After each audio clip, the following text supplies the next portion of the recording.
The voice is not clear.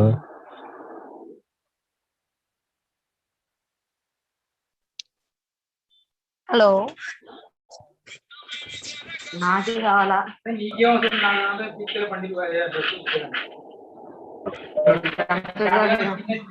దానికి ఎన్ని విన్నాను దగ్గర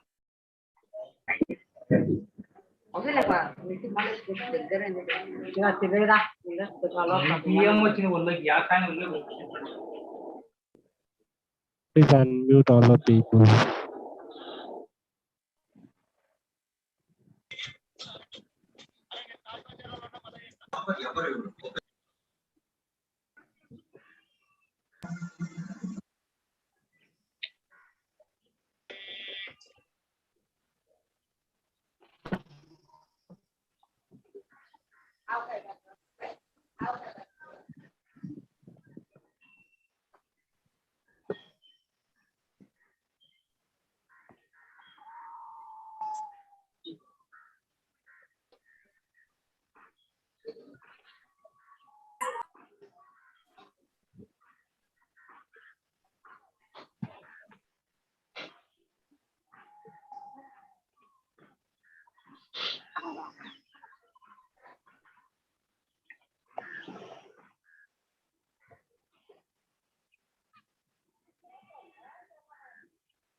హాయ్ నమస్తే.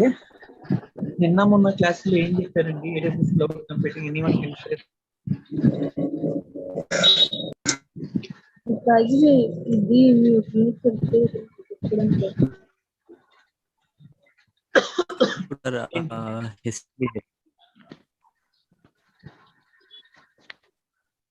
అంటే క్లాస్ స్టార్టింగ్ లో పడుతున్నాను. AWS క్లౌడ్ కంప్యూటింగ్ ఏం చెప్పారు? Base introduction. Servers, they are maintaining the servers, and okay, they are giving the access to based on how much we want by the paid service. Access for storage. Hello, మనకి ఇచ్చారు accessibility.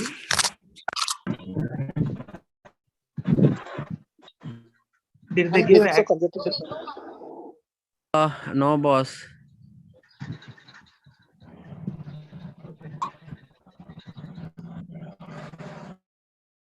Okay, good afternoon all. Is my voice audible?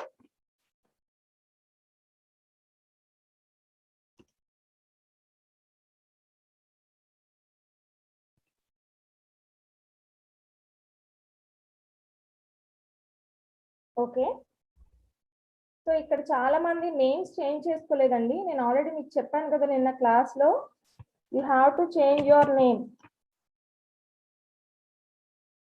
In the given format. నేను మీకు already నిన్న చెప్పాను కదా, name with district name పాటు ఉండాలి. అంటే మనకి నేమ్ ఐఫన్ డిస్ట్రిక్ట్ నేమ్ రావాలి. సో అలా ఇంకా చాలా మంది చేంజ్ చేసుకోలేదు. ఒకసారి ఎవరైనా చేంజ్ చేసుకొని వాళ్ళు ఉంటే చేంజ్ చేసేసుకోండి. ఇంకా ఇక్కడ చాలా నేమ్స్ కనిపిస్తున్నాయి. దీప్స్ అని, ఈ శ్రావణి, కవితారెడ్డి,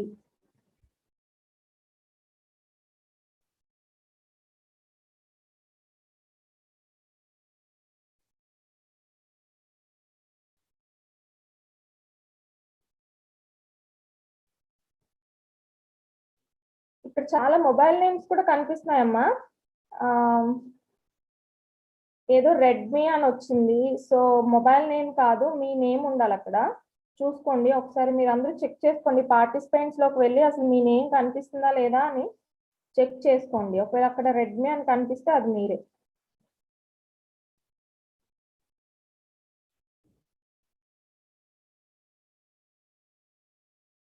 ఓకేనా?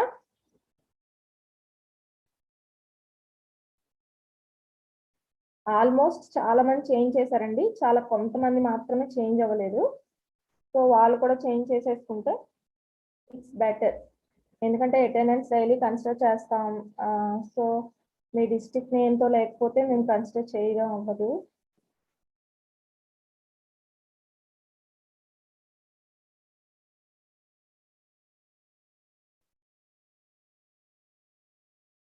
ఏంటి అప్పుడే అటెండెన్స్ షీట్ అడిగేస్తున్నారు ఏంటమ్మా? క్లాస్ ఇంకా ఇప్పుడే స్టార్ట్ అయిందిగా. అటెండెన్స్ షీట్ స్టార్ట్ అయిన వెంటనే ఇవ్వము. మనకి క్లాస్ ఎండింగ్ ఇంకో 10 minutes లో ఉంది అనగా అప్పుడు అటెండెన్స్ షీట్ ఇస్తాం. ఓకేనా? Don't worry about attendance sheet, will provide. Okay,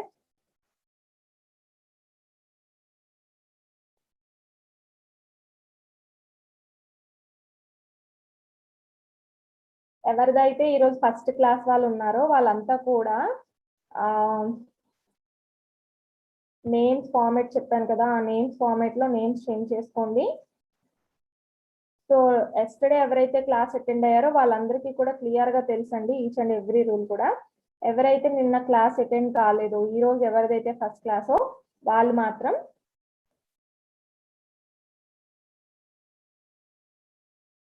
change చేసుకోండి.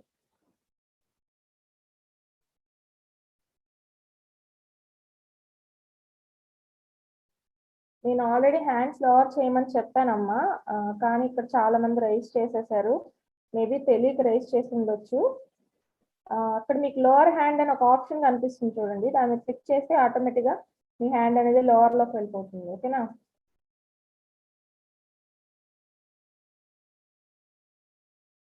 నిన్న మేము టెలిగ్రామ్ గ్రూప్ క్రియేట్ చేసాం. ఈ రోజు క్లాస్ లో మీకు ఆ టెలిగ్రామ్ గ్రూప్ లింక్ కూడా ఇస్తాం. So don't worry.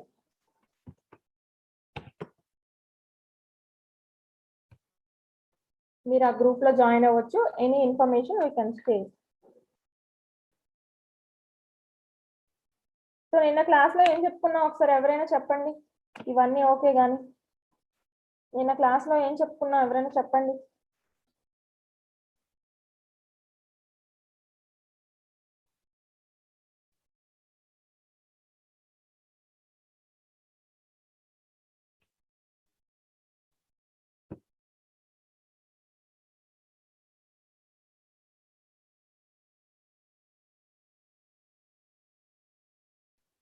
Okay, computer generations కదా చెప్పుకున్నా.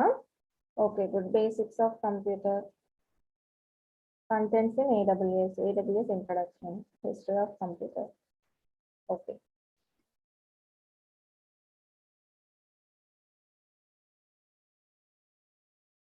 Okay done.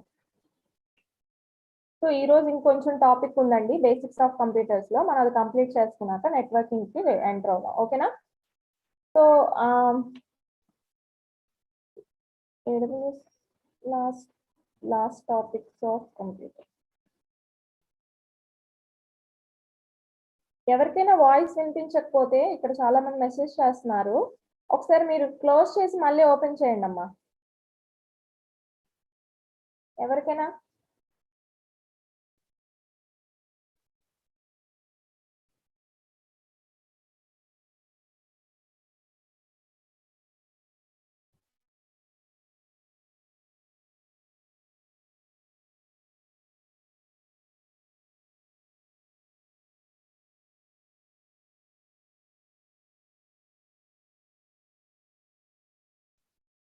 Okay, just 1 minute అండి, నేను మీకు స్క్రీన్ షేరింగ్ ఇస్తాను.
సో నిన్న ఎవరైతే క్లాస్ అటెండ్ చేయలేదో ఈరోజు ఎవరైతే న్యూ క్యాండిడేట్స్ వాళ్ళ కోసం ఒక్క 5 minutes నేను రిపీట్ చేస్తాను క్లాస్.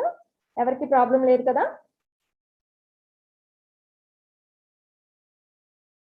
Okay done.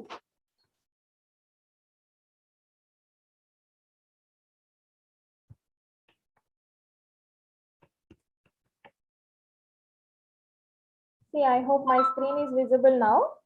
సో చూడండి, నిన్న మనం ఏం చెప్పుకున్నాం అంటే జస్ట్ AWS ఓవర్ వ్యూ చూసాం అనమాట.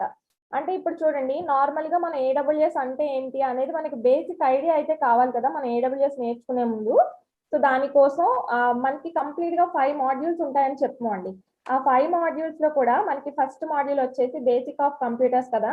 సో బేసిక్స్ ఆఫ్ కంప్యూటర్స్ అనేది మనం ఇప్పుడు నేర్చుకుంటున్నాం. సో దానికంటే ముందు నేను ఏం చెప్పానంటే ఇంట్రడక్షన్ ఆఫ్ AWS అనేది చెప్పాను. సో అసలు AWS అనేది ఏంటి, ఎందుకు మనం AWS యూజ్ చేస్తున్నాం, ఏ కంపెనీస్ అనేవి AWS యూజ్ చేస్తున్నాయి, అలానే క్లౌడ్ కంప్యూటింగ్ కాన్సెప్ట్ ఏంటి, ఇదంతా కూడా మనం ఇంట్రడక్షన్ పార్ట్ లో చెప్పుకున్నాం. సో మీకు ఒక ఐడియా అయితే వచ్చి ఉంటుంది కదా AWS అంటే ఏంటో. బేసిక్ గా మనం AWS ఎందుకు యూజ్ చేస్తామంటే for the purpose of using servers without buying them. అంటే ఏంటంటే నేను చాలా సర్వర్స్ ని యూజ్ చేసుకోవాలనుకుంటున్నాను, కానీ నేను దాన్ని బై చేయాలనుకోవట్లేదు. Just second.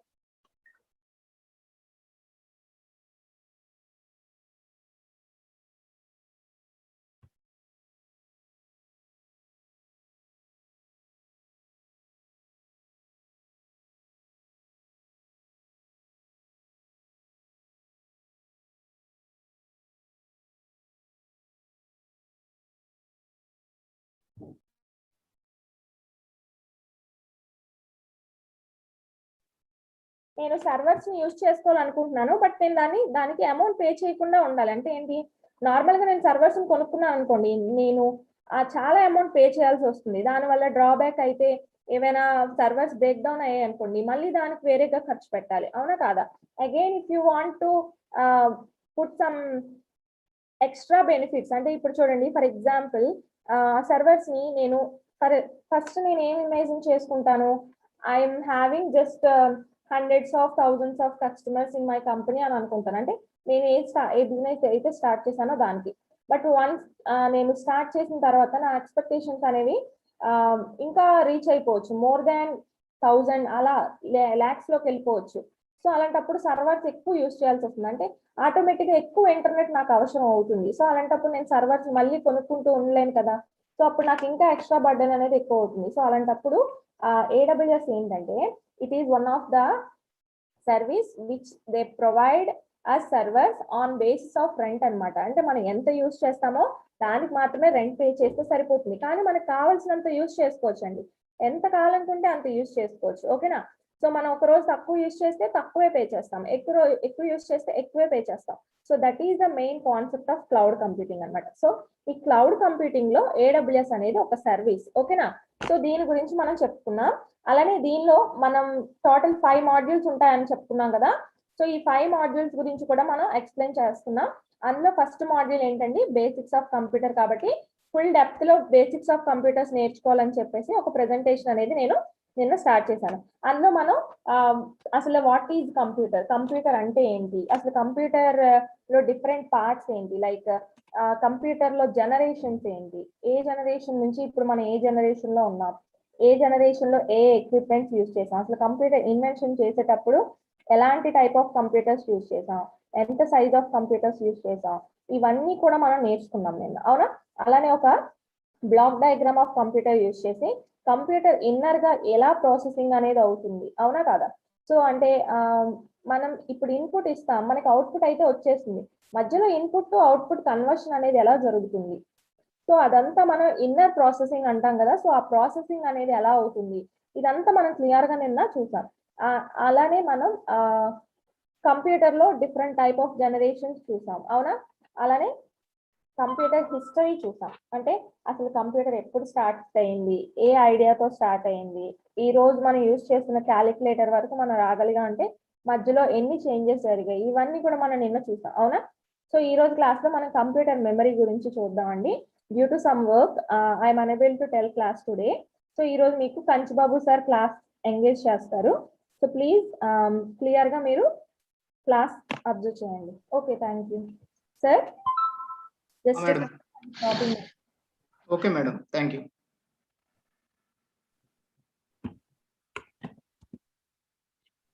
Okay, good afternoon to everyone.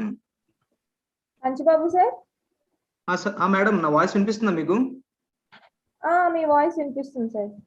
Okay madam, thank you. Very good afternoon to everyone. Yesterday వరకు మీకు మేడం చెప్పారు ఏడబ్ల్యూఎస్ గురించి, బేసిక్ కంప్యూటర్స్ లో మనం topic. Before going to discuss the topic, I just want to discuss a few words with you. కొంతమంది ఇక్కడ ఏంటంటే AWS అంటే ఎస్టర్డే నైట్ ఒక కాల్ వచ్చిందండి. దానిలో ఏంటంటే కొంతమంది ఏడబ్ల్యూఎస్ అంటే కంప్లీట్ గా అమెజాన్ వెబ్ సర్వీసెస్ అన్ని కూడా యాక్చువల్ మొత్తం నేర్పిస్తాం అనుకుంటున్నారు.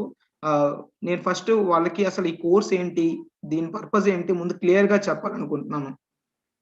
ఏంటంటే ఫస్ట్ ఇది ఏడబ్ల్యూఎస్ అండి, దానిలో one of the part cloud literacy. Okay, AWS cloud literacy, that means basics of AWS అండి. ఓకేనా, బేసిక్స్ ఆఫ్ ఏడబ్ల్యూఎస్ మేము నేర్పించాలనుకుంటున్నాం, కంప్లీట్ ఏడబ్ల్యూఎస్ కాదు. సో బేసిక్స్ ఆఫ్ ఏడబ్ల్యూఎస్ లో ఆ బేసిక్స్ కూడా స్టార్ట్ చేయడానికి ఫస్ట్ మనకి ఏంటంటే కంప్యూటర్ బేసిక్స్, దీనిలో వన్ టాపిక్. మీకు ఇప్పుడు ఇది ఎందుకు మేము చెప్తున్నాం అనేది, మీకు అకౌంట్స్ క్రియేట్ చేస్తాం. ఏడబ్ల్యూఎస్ తో ఏపీఎస్ఎస్డిసి ఎంఓఏ అయింది. సో ఎంఓఏ అయ్యేటప్పుడు వాళ్ళు మాకు ఏంటంటే కొన్ని మీకు ఎవరైతే ఇక్కడ పార్టిసిపెంట్స్ ఉన్నారో వాళ్ళందరికీ కూడా మేము ఏడబ్ల్యూఎస్ అకౌంట్స్ క్రియేట్ చేస్తాం ఫ్రీగా. సో ఆ ఏడబ్ల్యూఎస్ అకౌంట్స్ క్రియేట్ చేసిన తర్వాత వాటిలో మీకు ఒక మాడ్యూల్స్ ఉంటాయి, ఇప్పుడు మేడం చెప్పినట్టు. ఓకేనా, క్లౌడ్ లిటరసీలో 5 మాడ్యూల్స్ ఉంటాయి. సో ఫస్ట్ ఏమో క్లౌడ్ లిటరసీ, నెక్స్ట్ ఇంకో టాపిక్ ఉంటుంది. ఓకేనా, క్లౌడ్ కంప్యూటింగ్ 101 మాడ్యూల్ అని. సో అలా డిఫరెంట్ టైప్స్ ఆఫ్ మాడ్యూల్స్ అవన్నీ కంప్లీట్ చేస్తేనే ఏడబ్ల్యూఎస్ కంప్లీట్ అయినట్టు. This is one of the batch. ఓకేనా, ఒక బ్యాచ్ ఇది. దీన్ని అది మీకు ఎగ్జామ్ కూడా ఏడబ్ల్యూఎస్ అకౌంట్ లోనే రాయిపిస్తాం. సో ఇవన్నీ కూడా మీకు ముందే క్లారిటీగా చెప్పాలనుకుంటున్నాను.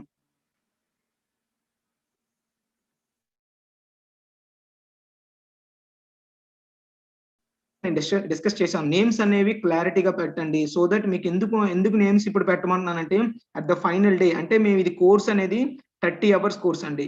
30 hours course means approximately 15 days. ఓకేనా, 15 డేస్. సో ఈ 15 డేస్ కోర్స్ ని ఏంటంటే మీరు ప్రతిరోజు కూడా మేము ఫైనల్ రోజు ఎవరైతే ఎగ్జామ్ పెడతారో వాళ్ళకి మాత్రమే మేము ఎగ్జామ్ పెట్టి క్వాలిఫై అయిన వాళ్ళకి సర్టిఫికేట్ ఇష్యూ చేస్తాం. సో అందుకోసం కంపల్సరీగా మీ నేమ్ ఐఫన్ మీ డిస్ట్రిక్ట్ నేమ్ మెన్షన్ చేయండి. సో దట్ కన్ఫ్యూజన్ అనేది ఉండదు. ఎవరు అటెండ్ అవుతున్నారు, ఎవరు అటెండ్ అవ్వట్లేదు మాకు ఉంటారు, మా స్టాఫ్ వాళ్ళు మిమ్మల్ని మానిటర్ చేస్తారు. సో మీ అటెండెన్స్ కూడా తీసుకుంటారు. ఓకేనా. ఏడబ్ల్యూఎస్ ఆపర్చునిటీస్ అన్నారండి. Okay, good. ఏడబ్ల్యూఎస్ ఆపర్చునిటీస్ అంటే ఇప్పుడు మీరు ఏడబ్ల్యూఎస్ ఇవన్నీ కూడా మీరు ఏడబ్ల్యూఎస్ అకౌంట్ ఇస్తాం, వాటి ద్వారా మీరు బ్యాడ్జెస్ సెండ్ చేస్తుంటారు. మీరు దానిలో సర్వర్స్ ఎలా క్రియేట్ చేయాలి, నెక్స్ట్ ఏడబ్ల్యూఎస్ లిటరసీ తర్వాత ఆర్కిటెక్చర్ అనేది స్టార్ట్ అవుతుందండి. అంటే second module AWS literacy after AWS architecture. So దానిలో కూడా అలా 1 by 1 స్టెప్ వైజ్ గా మేము కోర్సెస్ ఉంటాయి ఏడబ్ల్యూఎస్ లో. అవన్నీ కూడా క్లియర్ చేశాక ఆటోమేటిక్ గా మీ రెజ్యూమ్ అనేది ఏడబ్ల్యూఎస్ అకౌంట్ లో ఉంటది. మీ డీటెయిల్స్ అనేవి ఆటోమేటిక్ గా అమెజాన్ వాళ్ళకి ఫార్వర్డ్ చేస్తారండి.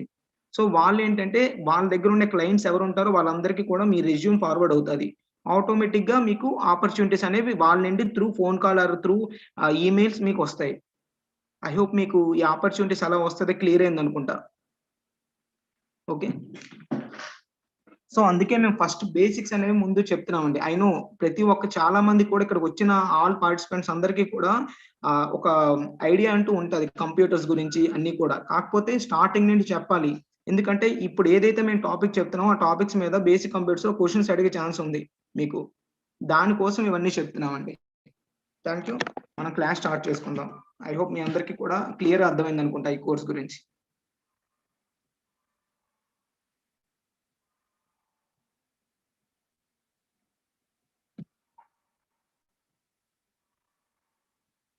నా స్క్రీన్ మీకు షేర్ చేశానండి.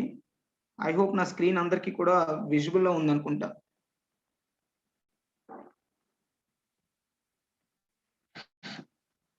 ఎస్టర్డే మనకి ma'am computer types of computer వరకు చెప్పారు. ఇప్పుడు కంప్యూటర్ ఆర్గనైజేషన్ కూడా చెప్పేసి ఉంటారు. I think can anyone respond please? Computer organisation కూడా చెప్పారా లేదా అని. కంప్యూటర్ ఆర్గనైజేషన్ కంప్లీట్ అయ్యిందా, కంప్లీట్ అవ్వలేదు? ఎవరైనా రెస్పాండ్ అవ్వండి. Computer organisations కంప్లీటెడా?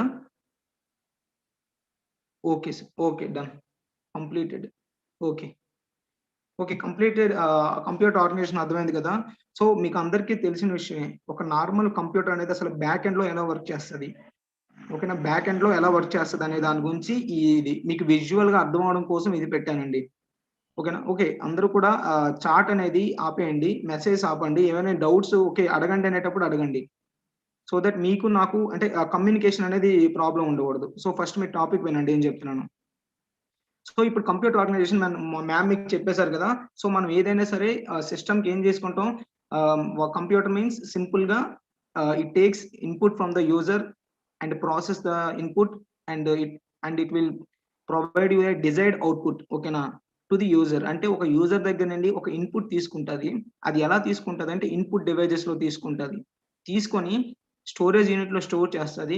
దాని తర్వాత ఏఎల్యూ ద్వారా సియు ద్వారా కంప్యూటర్ ఆపరేషన్స్ జరిగి ఫైనల్ గా మనకి కావాల్సిన అవుట్పుట్ అనేది అవుట్పుట్ డివైజెస్ ద్వారా మనకి కనిపిస్తుంది. So this is the organization, computer organization. So దీనిలో మనం చూద్దాం. ఫస్ట్ ఇన్పుట్ తీసుకుంది, తర్వాత స్టోరేజ్ యూనిట్ వెళ్ళింది, అక్కడ స్టోర్ చేసుకుంటుంది. మనకు తెలిసింది ఏంటంటే కొంతమంది అంటే మేబీ ఒక 80 to 70% కొంత చిన్న గ్యాప్ ఏంటంటే ఫస్ట్ ఇన్పుట్ డివైస్ వెళ్ళగానే డైరెక్ట్ గా స్టోరేజ్ అవ్వదు, ఫైనల్ గా స్టోరేజ్ అవుతుంది అనుకుంటారు. కాదు, ఫస్ట్ ఇన్పుట్ కూడా స్టోర్ చేసుకుంటుందండి. మన కంప్యూటర్ ఇన్పుట్ స్టోర్ చేసుకుంటేనే కదా ఆ వాల్యూస్ ని ప్రాసెస్ చేయగలదు. సో స్టోర్ చేసుకొని దాని తర్వాత ఏఎల్యూకి వెళ్తుంది. సో ఏఎల్యూకి వెళ్ళిన వెంటనే ప్రాసెసింగ్ జరగదు, ఆ ఏఎల్యూ స్టోర్ చేసుకున్న తర్వాత కంట్రోల్ యూనిట్కి పంపిస్తుందండి. ఎందుకు అంటే మీకు ఆల్రెడీ మ్యామ్ చెప్పుంటారు, ఇప్పుడు ఈ ప్రెసెంట్ మన సినారియోలో మనం చూస్తుంటాం కోవిడ్ కేసెస్ లో నార్మల్ పేషెంట్ వేరు, ఐసీయూ పేషెంట్ వేరు, ఓకేనా. సో నార్మల్ పేషెంట్ ఏంటి, మనం స్లోగా ట్రీట్మెంట్ ఇచ్చినా okay he can recover, but ICU patient మాత్రం ఇమీడియట్ గా ఉండాలి, ప్రయారిటీ వైజ్ ఉంటాయి. సో ఇక్కడ కూడా అలానే ఇన్స్ట్రక్షన్స్ అనేవి ప్రయారిటీ వైజ్ గా మనం సాల్వ్ చేయాలి. కంప్యూటర్ కూడా ఇన్స్ట్రక్షన్స్ ప్రయారిటీ వైజ్ లో సాల్వ్ చేస్తుంది. ఫస్ట్ నార్మల్ ఇన్స్ట్రక్షన్ వచ్చేలాగానే ఏం చేస్తుంది, నార్మల్ ఇన్స్ట్రక్షన్ కానీ ప్రయారిటీ ఇన్స్ట్రక్షన్ కానీ కంట్రోల్ యూనిట్ ఫస్ట్ పంపిస్తుంది. So control unit will controls all the instructions coming from the input devices. So that అక్కడ కంట్రోల్ యూనిట్ ఏం చేస్తుంది, ప్రయారిటీ ఈ ప్రయారిటీ ఇన్స్ట్రక్షన్ ఏదైతే దాన్ని ఫస్ట్ కంట్రోల్ యూనిట్ కి పంపిస్తుంది. సో దట్ ఆ కంట్రోల్ యూనిట్ ఇమీడియట్ గా దాన్ని సాల్వ్ చేసి మళ్ళీ స్టోరేజ్ యూనిట్ పంపిస్తుంది. దట్ మీన్స్ అవుట్పుట్ సాల్వ్ అయిన తర్వాత దానికి అక్కడ ఏదైతే ఇన్పుట్ ఇచ్చారో అది ప్రాసెస్ అయిన తర్వాత కూడా మళ్ళీ అది స్టోరేజ్ యూనిట్ లో స్టోర్ అవ్వాలి కదా, అప్పుడే కదా మనకి సేవ్ అవుతుంది, మనకి ఫైనల్ అవుట్పుట్ డివైస్ లో కనిపిస్తుంది. సో అలా మనకి కంప్యూటర్ ఆర్గనైజేషన్ బ్యాక్ ఎండ్ లో వర్క్ అవుతుందండి. So this is computer organization. Next coming to computer memory. Computer memory మీకు తెలుసు, కంప్యూటర్ మెమరీ అంటే ఏంటి. Computer memory is nothing but 2 types ఉంటాయండి computer memory. First one is primary memory, next one is secondary memory. Primary memory and secondary memory అంటాం, అర్థమైందా. So primary memory అంటే ఏంటి, secondary memory అంటే ఏంటంటే చూడండి చూపిస్తాను. ఫస్ట్ ప్రైమరీ మెమరీలో ర్యామ్ అండ్ రోమ్ అంటాం, ఓకేనా. ప్రైమరీ మెమరీ అంటాం, దానిలో 2 types, దాని ఏంటి ర్యామ్ అండ్ రోమ్. మీకు అందరికీ తెలుసు, ఇది నేను బేసిక్ థింగ్స్ అండి, కొన్ని మీకు క్లియర్ గా అంటే మరీ డెప్త్ లో ఎక్స్ప్లెయిన్ చేయను. సో దట్ కొన్ని డెప్త్ లో ఎక్స్ప్లెయిన్ చేయడం వల్ల కొంతమంది ఏంటంటే ఆల్రెడీ తెలిసిన టాపిక్స్ కదా అన్నారు. సో చూడండి, ప్రైమరీ మెమరీలో ర్యామ్ అండ్ రోమ్. ర్యామ్ అంటే మనకు తెలుసు, వాట్ ఈస్ ర్యామ్.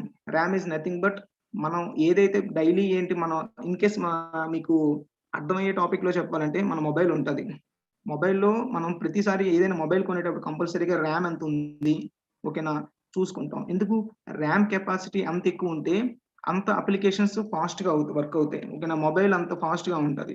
సో అలానే ఇక్కడ కూడా ర్యామ్ అనేది ఎంత ఎక్కువగా ఉంటే అంత ప్రాసెస్ గా ఇన్స్ట్రక్షన్స్ అన్ని కూడా ప్రాసెసింగ్ జరగడం, లేకపోతే ఏదైనా క్యాలిక్యులేషన్ కానీ అన్ని కూడా బేస్ అయ్యి దాని ఫాస్ట్ గా ఉంటాయి, ఓకేనా. ఎగ్జాంపుల్ మీకు ఇంకా అర్థమయ్యేది చెప్పాలంటే, ఇప్పుడు ఎగ్జాంపుల్ ఏదైనా మీరు ఎంఎస్ వర్డ్ డాక్యుమెంట్ ఓపెన్ చేస్తారండి, ఓపెన్ చేయగానే ఎగ్జాంపుల్ మీరు ఏదైనా డేటా ఎంటర్ చేస్తారు చూసారా, ఎంటర్ చేయగానే until you press the save button, మనం సేవ్ బటన్ ప్రెస్ చేసే వరకు అది ఎక్కడ స్టోర్ అయి ఉంటుందండి, ర్యామ్ లో స్టోర్ అవుతుంది.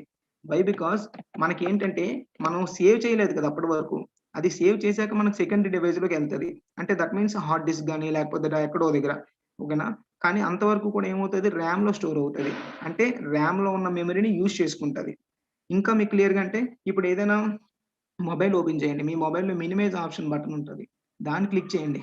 దాన్ని క్లిక్ చేస్తే అక్కడ ఏముంటుంది, దానిలో 1.5 GB ఫ్రీ ఆఫ్ 4 GB అని ఉంటుంది. దట్ మీన్స్ మీకు ర్యామ్ 4 GB ఇస్తే దానిలో 1.5 GB ఆల్రెడీ ఓపెన్ ఉన్న అప్లికేషన్స్ అన్నిటికీ కూడా కొంత మెమరీ అనేది కేటాయిస్తూ ఉంటది. సో అది ఎప్పుడైతే మీరు క్లియర్ అని కొడతారో ఆటోమేటిక్ గా మీ ర్యామ్ అనేది ఫ్రీ అయిపోతుంది. సో అర్థమైంది కదా, that is RAM. And next that what is Rome.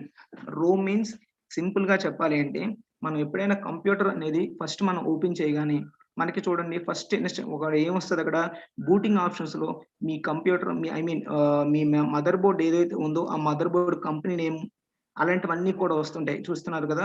HP అని, డెల్ అని, ఒక బూటింగ్ ఇన్స్ట్రక్షన్స్ అని, ఇవన్నీ కూడా ఎక్కడ ఉంటాయంటే రోమ్ లో ఉంటాయండి. ఓకేనా, that means RAM means random access memory, Rome means read only memory. ఈ రోమ్ అనేది అంటే ప్రీ డిఫైన్డ్ అంటే డిఫైన్డ్ కొన్ని ఉంటాయి ఇన్స్ట్రక్షన్స్, అవి మాత్రమే సేవ్ చేసుకుంటారు. ఇంకేది కూడా రోమ్ ని యూజ్ చేయడానికి అవ్వదు. ఓకేనా, కంపెనీ వాడు మనకి కొంత మెమరీ దానిలో ఇస్తాడండి, అది కంపెనీ డీటెయిల్స్ మాత్రం ఉంటుంది, ఇంకేం ఉండదు. అది ఏంటంటే booting purpose and company details mention చేయడానికి వాటి కోసం అండి. ఓకేనా, అది దట్ ఈస్ రోమ్. ఇంకా డెప్త్ గా ఉంటుందండి, కానీ నేను జస్ట్ ఏంటంటే మీకు అర్థమయ్యే జస్ట్ మీకు ఆల్రెడీ ఇన్ఫర్మేషన్ ఉంటుంది కాబట్టి అంత దీనిగా చెప్తున్నా. Next coming to RAM. In RAM there are 2 types, SRAM and DRAM. SRAM is static RAM and dynamic RAM. Static RAM అంటే ఏంటి, డైనమిక్ ర్యామ్ అంటే ఏంటంటే జస్ట్ మీకు కంపారిజన్ చెప్తానండి. Compare to DRAM, SRAM is so fast. ఓకేనా, dynamic RAM తో పోల్చుకుంటే static RAM చాలా బాగా వర్క్ చేస్తుందండి, సింపుల్ గా అంతే. And next coming to Rome. Rome లో వచ్చేసరికి మనకు ఆల్రెడీ మీకు చెప్పాను రోమ్ అంటే ఏంటి అని, read only memory. Read only memory means that means మనకి ఏది కూడా మనం దానిలో ర్యామ్ అంటే డేటాని ఎంటర్ చేయలేము, డేటాని మనం జస్ట్ రిసీవ్ చేసుకోవడం మాత్రమే, దాన్ని ఎంటర్ చేయడానికి అవ్వదు. వేరేజ్ ర్యామ్ లో మనం డేటాని ఎంటర్ చేయొచ్చు. ఓకేనా, అంటే ర్యామ్ ని ఇక్కడ ఈ రెండింటిని ఏమంటారంటే వాలటైల్, నాన్ వాలటైల్ మెమరీ అంటామండి. Okay, that means volatile means ఆవిరైపోతుంది మెమరీ, అర్థమైందా. అది ఏంటి ర్యామ్ లో ఉండేది. నాన్ వాలటైల్ అంటే రోమ్, దట్ మీన్స్ మెమరీ అనేది not erasable, we can't erase the, మనం రోమ్ లో ఏదైతే ఉందో దాన్ని ఎరేజ్ చేయలేం, జస్ట్ మనం రీడ్ చేయడం మాత్రమే, రైట్ చేయడం అవ్వదు.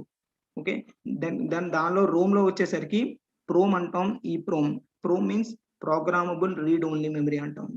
ప్రోగ్రామబుల్ రీడ్ ఓన్లీ మెమరీ అంటే ఏంటి అంటే సింపుల్ గా చెప్పాలంటే మనం రోమ్ అంటే ఏం చెప్పుకున్నాం, మనం దానిలో ఏది కూడా ఎంటర్ చేయడానికి అవ్వదు, ఉన్న డేటాను మాత్రం యాక్సెస్ చేసుకోవడానికి అన్నాం కదా.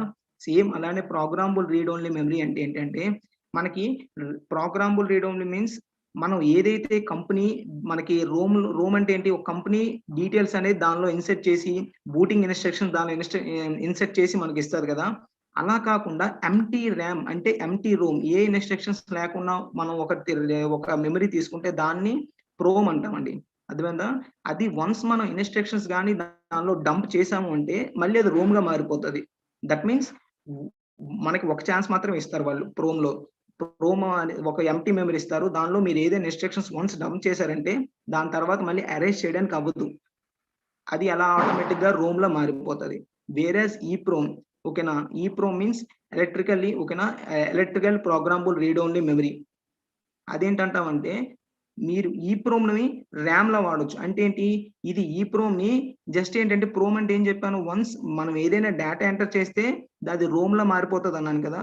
వేరే ఈ ప్రోమ్ వచ్చేసరికి మనం దాన్ని మళ్ళీ అరెస్ట్ చేసుకోవచ్చు అండి, అంటే ఎలక్ట్రికల్ వేవ్స్ యూజ్ చేసి మనం అరెస్ట్ చేయొచ్చు. ఓకేనా, అలానే ఈ ప్రోమ్ అంటే electrical erasable programmable memory. Same అలాగే ఇక్కడ కూడా ఎలక్ట్రికల్ పల్స్ యూజ్ చేసి ఇది కూడా అరేంజ్ చేయొచ్చండి. సో ఇలా different type of RAM, ROMs అన్నీ ఉంటాయి. Whereas coming to secondary memory. Secondary memory వచ్చేసరికి ఏంటంటే first hard disk drive, next compact disk, next magnetic tape, next floppy disk. మీకు అందరికీ తెలిసినవేనండి ఇవన్నీ కూడా సెకండరీ మెమరీ డివైజెస్ అంటే. మనకి స్టార్టింగ్ లో ఏముండేది, మనకి స్టార్టింగ్ చూసేసరికి మ్యాగ్నెటిక్ టేప్స్ ఉండేవి, మీకు ఆల్రెడీ తెలుసు. క్యాసెట్స్ అని చెప్తాను చూసారా, మనకి మ్యూజిక్ సిస్టమ్ పర్పస్ అప్పుడు ఓల్డెన్ డేస్ లో మనం వాడేవాళ్ళం. అక్కడ దానికి మ్యాగ్నెటిక్ టేప్స్ అంటాం.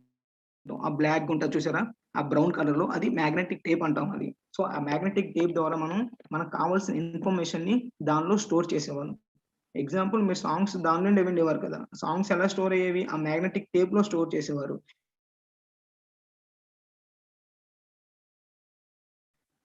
So that is the primary storage device అండి. ఓకేనా, next coming to floppy disk. Floppy disk వచ్చేసరికి సేమ్ అలానే ఫ్లాపీ డిస్క్ వచ్చేసరికి ఫ్లాపీ డిస్క్ ఎలా ఉండేది, సింపుల్ గా మీకు తెలుసు, అది మహా అయితే అంత ఉండేది 4 MB 3 MB అలా ఉండేది, 2 MB అంత చాలా తక్కువ క్వాంటిటీ ఆఫ్ స్టోరేజ్ ఉండేది ఫ్లాపీ డిస్క్ లో. కాకపోతే అంటే back side front side 2 sides కూడా మనం యూజ్ చేసేవాళ్ళం. Next coming to compact disk, CD అంటామండి.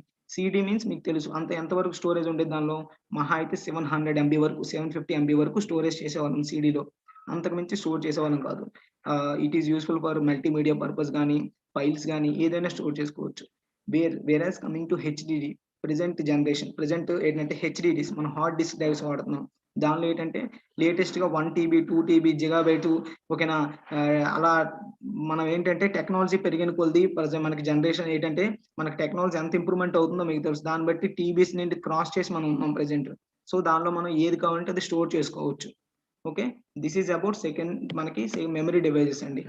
Okay, next coming to next topic మనం చూద్దాం, ఇన్పుట్ అండ్ అవుట్పుట్ డివైజెస్. మీకు అందరికీ తెలుసు ఇన్పుట్ అవుట్పుట్ డివైజెస్. నేను ఇప్పుడు బేసిక్ ఇన్పుట్ డివైజెస్ చెప్తున్నాను చూడండి. బేసిక్ ఇన్పుట్ డివైజెస్ ఫస్ట్ ఏంటండి, ఫస్ట్ కీబోర్డ్ అండి, next coming to mouse, next coming to scanner. మీకు తెలుసు కీబోర్డ్ లో మనకి ఏంటంటే కీబోర్డ్ అనేది ప్రైమరీ ఇన్పుట్ డివైస్ అని అంటాం మనం. ఎందుకు ప్రైమరీ ఇన్పుట్ డివైస్, ముందు నుండి స్టార్టింగ్ నుండి మనం కీబోర్డ్ ద్వారా మనం ఇన్స్ట్రక్షన్స్ ఇచ్చేవాళ్ళం, ఓకేనా. దాని తర్వాత మనం మౌస్ ని కనిపెట్టాం, ఓకేనా. సో అలా కీబోర్డ్ లో 2 టైప్స్ ఉంటాయండి. అదేంటంటే standard keyboard and multimedia keyboard. ఇది మీకు తెలిసిన విషయమే. స్టాండర్డ్ కీబోర్డ్ మీన్స్ 104 కీస్ ఉంటాయి చూడండి, వాటిని స్టాండర్డ్ కీబోర్డ్ అంటాం. Whereas coming to multimedia keyboard means ఎక్స్ట్రాగా మల్టీమీడియా కీస్ ఉంటాయి. అంటే ఏంటంటే ఫంక్షన్ కీస్ పైన ఎక్స్ట్రాగా మల్టీమీడియా కీస్ ని అరేంజ్ చేసి ఉంటే ఆ కీబోర్డ్ ని మల్టీమీడియా కీబోర్డ్ అంటాం. సేమ్ యాజ్ మౌస్ కూడా మనకి ఏంటంటే 2 టైప్స్ అండి. అదేంటి, ఆప్టికల్. స్టార్టింగ్ లో మనం మామూలుగా ఎలా వాడేవాళ్ళం, నార్మల్ మౌస్, స్టాండర్డ్ మౌస్ వాడేవాళ్ళం. స్టాండర్డ్ మౌస్ మీన్స్ కింద మనకి ట్రాక్ బాల్ అనేది ఉండేది. Track ball means it catches the movement of the cursor, ఓకేనా. అంటే మనం ఏదైతే మౌస్ ని మూవ్ చేస్తున్నామో ఆ మూవ్మెంట్ బేస్ చేసుకుని ట్రాక్ బాల్ మూవ్ అయ్యేది. ఈ ట్రాక్ బాల్ మూవ్మెంట్ బేస్ చేసుకొని కర్సర్ అనేది స్క్రీన్ పైన మూవ్ అయ్యేది. దిస్ ఈస్ ద వర్కింగ్, ఓకేనా. ఆ వర్కింగ్ ఏంటి, బ్యాక్గ్రౌండ్ వర్కింగ్ అనేది అలా జరిగేది. ఇప్పుడు నెక్స్ట్ కమింగ్ టు లేటెస్ట్ ఏంటి, optical mouse. Optical mouse means అక్కడ మనం లేజర్ బీమ్ ని సర్ఫేస్ కి టచ్ అయిన తర్వాత ఆ సర్ఫేస్ యొక్క రొటేషన్, ఓకేనా, ఆ లేజర్ బీమ్ సర్ఫేస్ యొక్క రొటేషన్ బట్టి మౌస్ కర్సర్ అనేది అక్కడ స్క్రీన్ పైన రొటేట్ అవుతుంది, ఓకేనా. So this is the working. So mouse గురించి చెప్పాను. ఇప్పుడు నెక్స్ట్ కమింగ్ టు స్కానర్. మీకు తెలుసు స్కానర్ కూడా ఒక ఇన్పుట్ డివైస్. ఎందుకంటే ఇన్పుట్ మీన్స్ మనం ఏదైనా ఇన్స్ట్రక్షన్స్ ఇచ్చినా అది తీసుకుంటుంది. ఇలాగే స్కానర్ లో మనం స్కాన్ అంటే స్కానర్ లో మనం ఏదైనా ఒక డాక్యుమెంట్ అనేది పెట్టి మనం బటన్ ప్రెస్ చేస్తే ఆటోమేటిక్ ఏమవుతుంది, మన అక్కడ ఉండే దానిలో ఉండే ఏదైనా టెక్స్ట్ కానీ ఏదైనా సరే ఆటోమేటిక్ గా స్క్రీన్ మీద తీసుకుంటుందండి ఒక ఇన్పుట్ గా, ఓకేనా. తీసుకొని దానికి మనకి ఎలా కావాలంటే అలా మార్చుకోవచ్చు. So this is scanner. Next coming to output devices. Output devices కూడా కొన్ని ఉన్నాయి. దానిలో ఏంటంటే monitor, printer, speaker and next coming to platter. మీకు ఇవన్నీ తెలిసినవే. మోనిటర్ కూడా తెలుసు మీకు, బేసిక్ గా తెలిసినవి. కాకపోతే చెప్తున్నాను, మోనిటర్ లో 3 టైప్స్ అండి. 3 టైప్స్ ఉంటాయి. ఏంటి, ఫస్ట్ మనం ఓల్డెన్ డేస్ లో ఏం వాడేవాళ్ళం, CRT means cathode ray tube. అంటే తెలుసు కదా, సిఆర్టీ అంటే క్యాథోడ్ రే ట్యూబ్. ఈ సిఆర్టీ వర్కింగ్ ఎలా ఉండేదంటే సింపుల్ గా ఒక ఎలక్ట్రానిక్ బీమ్ అనేది క్యాథోడ్ రే ట్యూబ్, ఆ ట్యూబ్ లో ట్యూబ్ గుండా వెళ్ళి ఫ్లోరెసెంట్ స్క్రీన్ అనేది ఉంటుందండి. దాన్ని టచ్ అవ్వగానే ఆటోమేటిక్ గా ఒక ఇమేజ్ అనేది ఫామ్ అయ్యేది, ఓకేనా. అంటే మీకు తెలుసు కదా, పాత డూమ్ అంటే వెనక్కి మన డూమ్ లో ఉండే టీవీస్ ఉండేవి. సో అవి మనం సిఆర్టీ అంటాం. Next coming to LED, LCD, light emitting diode, liquid crystal display. ఇప్పుడు లేటెస్ట్ గా ఓఎల్ఈడి. అంటే ఏంటంటే ఆ జనరేషన్ మారుతున్న కొద్ది అప్గ్రేడేషన్ వచ్చేదండి, ఓకేనా. ఒక ఎలక్ట్రానిక్ డివైస్ లో కానీ వెయిట్ లో అయినా సరే. సో అలా మనం మోనిటర్స్ అనేవి మోనిటర్స్ లో కూడా చాలా ఉన్నాయి. అంటే ఏంటంటే దానిలో అడ్వాంటేజ్, సిఆర్టీలో అడ్వాంటేజ్ డిసడ్వాంటేజ్ అన్ని ఉంటాయి ఇలాగా. కానీ అలా మనం దాని గురించి డిస్కస్ చేస్తే ఓన్లీ 1 టాపిక్ మాత్రమే డిస్కస్ చేయగలం. So this is about monitor. Next coming to printer లో కూడా మీకు తెలుసు, ప్రింటర్ అనేది అవుట్పుట్ డివైస్. మనం ఏదైనా ఒక ఇన్పుట్ ఇచ్చామంటే ఫైనల్ గా మనం ఒక ఏదైనా ఎంటర్ చేస్తున్నాం డేటా. అది ఎంటర్ చేసిన డేటాని మనం సాఫ్ట్ కాపీలో తీసుకుంటున్నాం. తర్వాత ఫైనల్ గా ఏమవుతుంది, అవుట్పుట్ గా మారుతుంది. అవుట్పుట్ గా మారి మనకి ఎలాగొస్తుంది, ప్రింటర్ ఒక సాఫ్ట్ కాపీలో ఉండేదాన్ని మనం ఏం చేస్తున్నాం, హార్డ్ కాపీగా మారుస్తున్నాం, ఓకేనా. దాన్ని అవుట్పుట్ గా ఇస్తుంది కదా మనకి. సో దాన్ని ప్రింటర్ మనం అవుట్పుట్ అంటాం. ప్రింటర్ లో కూడా మనకి కొన్ని టైప్స్ ఉన్నాయండి. అది ఏంటంటే ఫస్ట్ డాట్ మ్యాట్రిక్స్ ప్రింటర్ అని ఉండేది. అంటే మీరు ఇప్పుడు ఎగ్జాంపుల్ మీరు ఏదైనా కోర్టు బయట చూస్తే కొంతమంది ఒక ఏంటి టైప్ రైటర్ ఉంటుంది, దాంతో కొడుతుంటారు డాట్ మ్యాట్రిక్స్ ప్రింటర్. అంటే ఏంటంటే వెళ్ళి ఒక డాట్ లో పడతా ఒక రిబ్బన్ బ్యాండ్ ఉంటే దాన్ని టచ్ చేస్తుంటే లెటర్స్ అనేవి టైప్ అవుతూ ఉంటాయి. సో ఆ టైప్ లో ఉండేది, అంటే చిన్న చిన్న డాట్స్ రూపంలో మనకి లెటర్స్ అనేవి వచ్చేవి. So that is dot matrix printer. Next coming to dot matrix printer తర్వాత ఇంక్ జెట్ ప్రింటర్. అంటే ఏంటి, ఈ ఒక లెటర్స్ పైన ఇంక్ స్ప్రే అయ్యేది, దానివల్ల ఆ లెటర్స్ ఉన్న ఇంక్ ని ఆ ఇంక్ వల్ల మనకి లెటర్స్ అనేవి కనిపించేవి. ఇంక్ జెట్ ప్రింటర్ అనేది. ఓకేనా. నెక్స్ట్ కమింగ్ టు మనకి లేజర్ ప్రింటర్ అండి. లేజర్ ప్రింటర్ అంటే ఇప్పుడు లేటెస్ట్ గా లేజర్. సో ఎలాంటిది అయినా సరే, ఎంత కష్టమైన ఎంత ఇమేజ్ అయినా సరే క్లియర్ గా మనకు కనిపిస్తుంది లేజర్ ప్రింటర్. సో అలా డిఫరెంట్ టైప్ ఆఫ్ ప్రింటర్స్ అండి. సేమ్ యాజ్ ప్లాటర్ కూడా అంతే. ఇప్పుడు ఏంటంటే పెద్ద పెద్ద మనకు తెలుసు, మనకు ఒక అప్రాక్సిమేట్లీ ఒక 5 to 6 years బ్యాక్ నుండి మనం ప్లాటర్స్ ఎక్కువగా యూజ్ చేస్తున్నాం. ఐ మీన్ బ్యానర్స్ మీరు చూసి ఉంటారు. ప్రతి మ్యారేజ్ కానీ ఫంక్షన్ ఏదైనా మీటింగ్స్ కానీ అన్నిటికీ కూడా బ్యానర్స్ కంపల్సరీ. ఓకేనా. So that is also one of the output. And next coming to speaker. Speaker means nothing but it converts the electrical signals into audio signals. ఓకేనా. దానివల్ల ఏమవుతుంది, మనకు అవుట్పుట్ అనేది బయటికి వినిపిస్తుంది. సో స్పీకర్స్ లో టైప్స్ లేవు, మోడల్స్ ఉంటాయండి. ఓకేనా. That's it. This is input and output devices. So yesterday madam start చేసిన బేసిక్ ది కంప్యూటర్స్ మొత్తం కూడా మీకు కంప్లీట్ అయ్యిందండి. సో ఇప్పుడు ఏంటంటే నేను ఇప్పటి వరకు బేసిక్ కంప్యూటర్స్ గురించి డిస్కస్ చేసాం. ఇది బేసిక్ కంప్యూటర్స్ అయిపోయింది. ఇప్పుడు నెక్స్ట్ ఏంటంటే మనం కొంచెం ముందుగా నెక్స్ట్ టాపిక్ మనం మూవ్ అవుదాం. సో ఒకసారి జస్ట్ నా స్క్రీన్ షేర్ చేస్తానండి.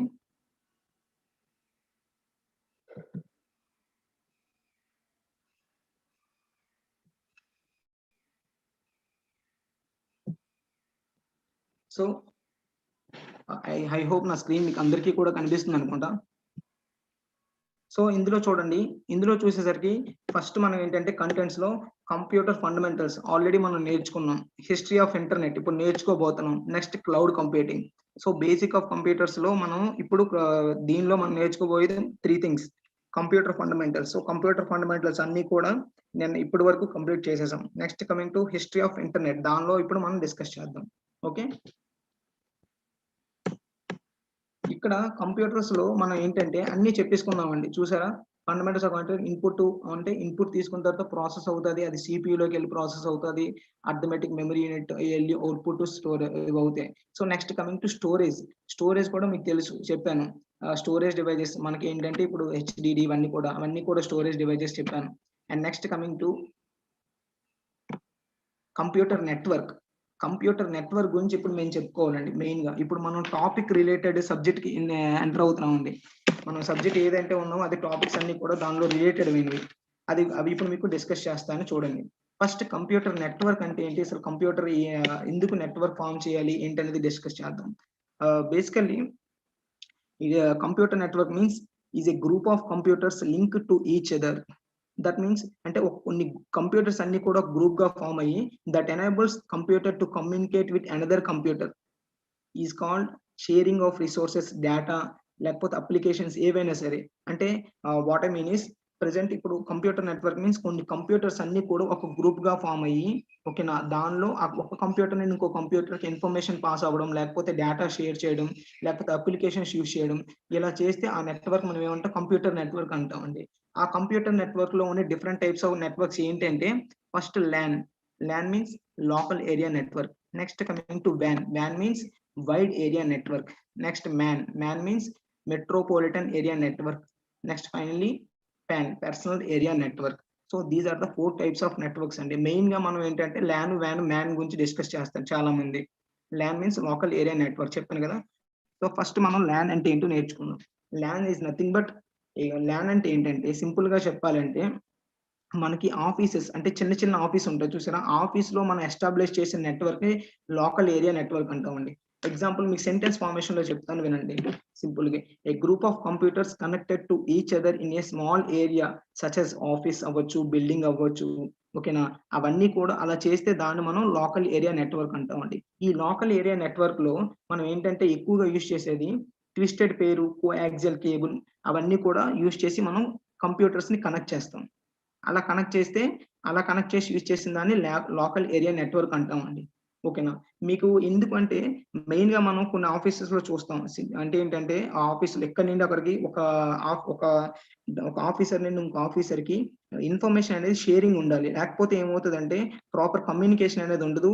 దానివల్ల మనకి ఎర్రర్స్ వస్తూ ఉంటాయి. అందుకోసం ఏం చేస్తారంటే ఒక నెట్వర్క్ అనేది ఎస్టాబ్లిష్ చేస్తారు. ఓకేనా. అలా ఎస్టాబ్లిష్ చేసేది లోకల్ ఏరియా నెట్వర్క్ అంటాం. ఓకే. అండ్ దీనిలో ఏంటంటే మెయిన్ గా ఈ లోకల్ ఏరియా నెట్వర్క్స్ లో హై సెక్యూరిటీ ఉంటుందండి. ఓకేనా. ఏంటి హై సెక్యూరిటీ అనేది ప్రొవైడ్ చేస్తారు. నెక్స్ట్ ఇక్కడ ఏంటి అంటే ఈ లోకల్ ఏరియా నెట్వర్క్ లో ఏంటిది డేటా ట్రాన్స్ఫర్మేషన్ అనేది చాలా స్పీడ్ గా ఉంటుందండి. ఇది మనం నోటీస్ చేయాల్సిన విషయం. So this is about LAN. Coming to WAN. WAN means wide area network.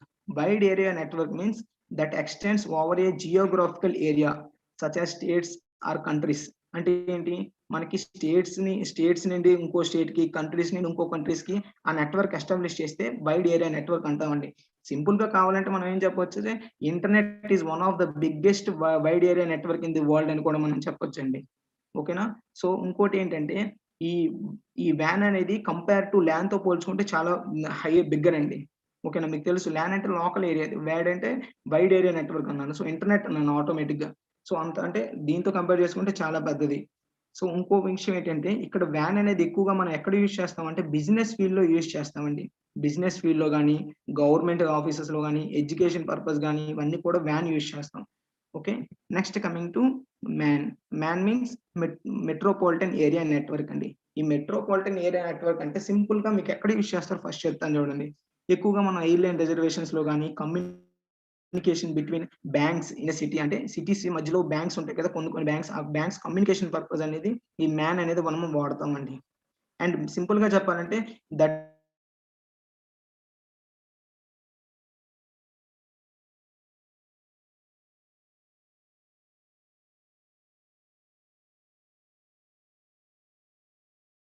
ఇప్పుడు ఎగ్జాంపుల్ ఒక బ్యాంక్ ఉందండి. లోకల్ ఏరియా నెట్వర్క్ ని ఇంకో బ్యాంక్ ఉందండి. అంటే ఇప్పుడు ఎగ్జాంపుల్ వైజాగ్ ఒక బ్యాంక్ ఉంటుంది, SBI ఉంటుంది. ఆ SBIలో ఏం చేస్తాను నేను, ఫస్ట్ LAN అనేది అప్లై చేస్తాను.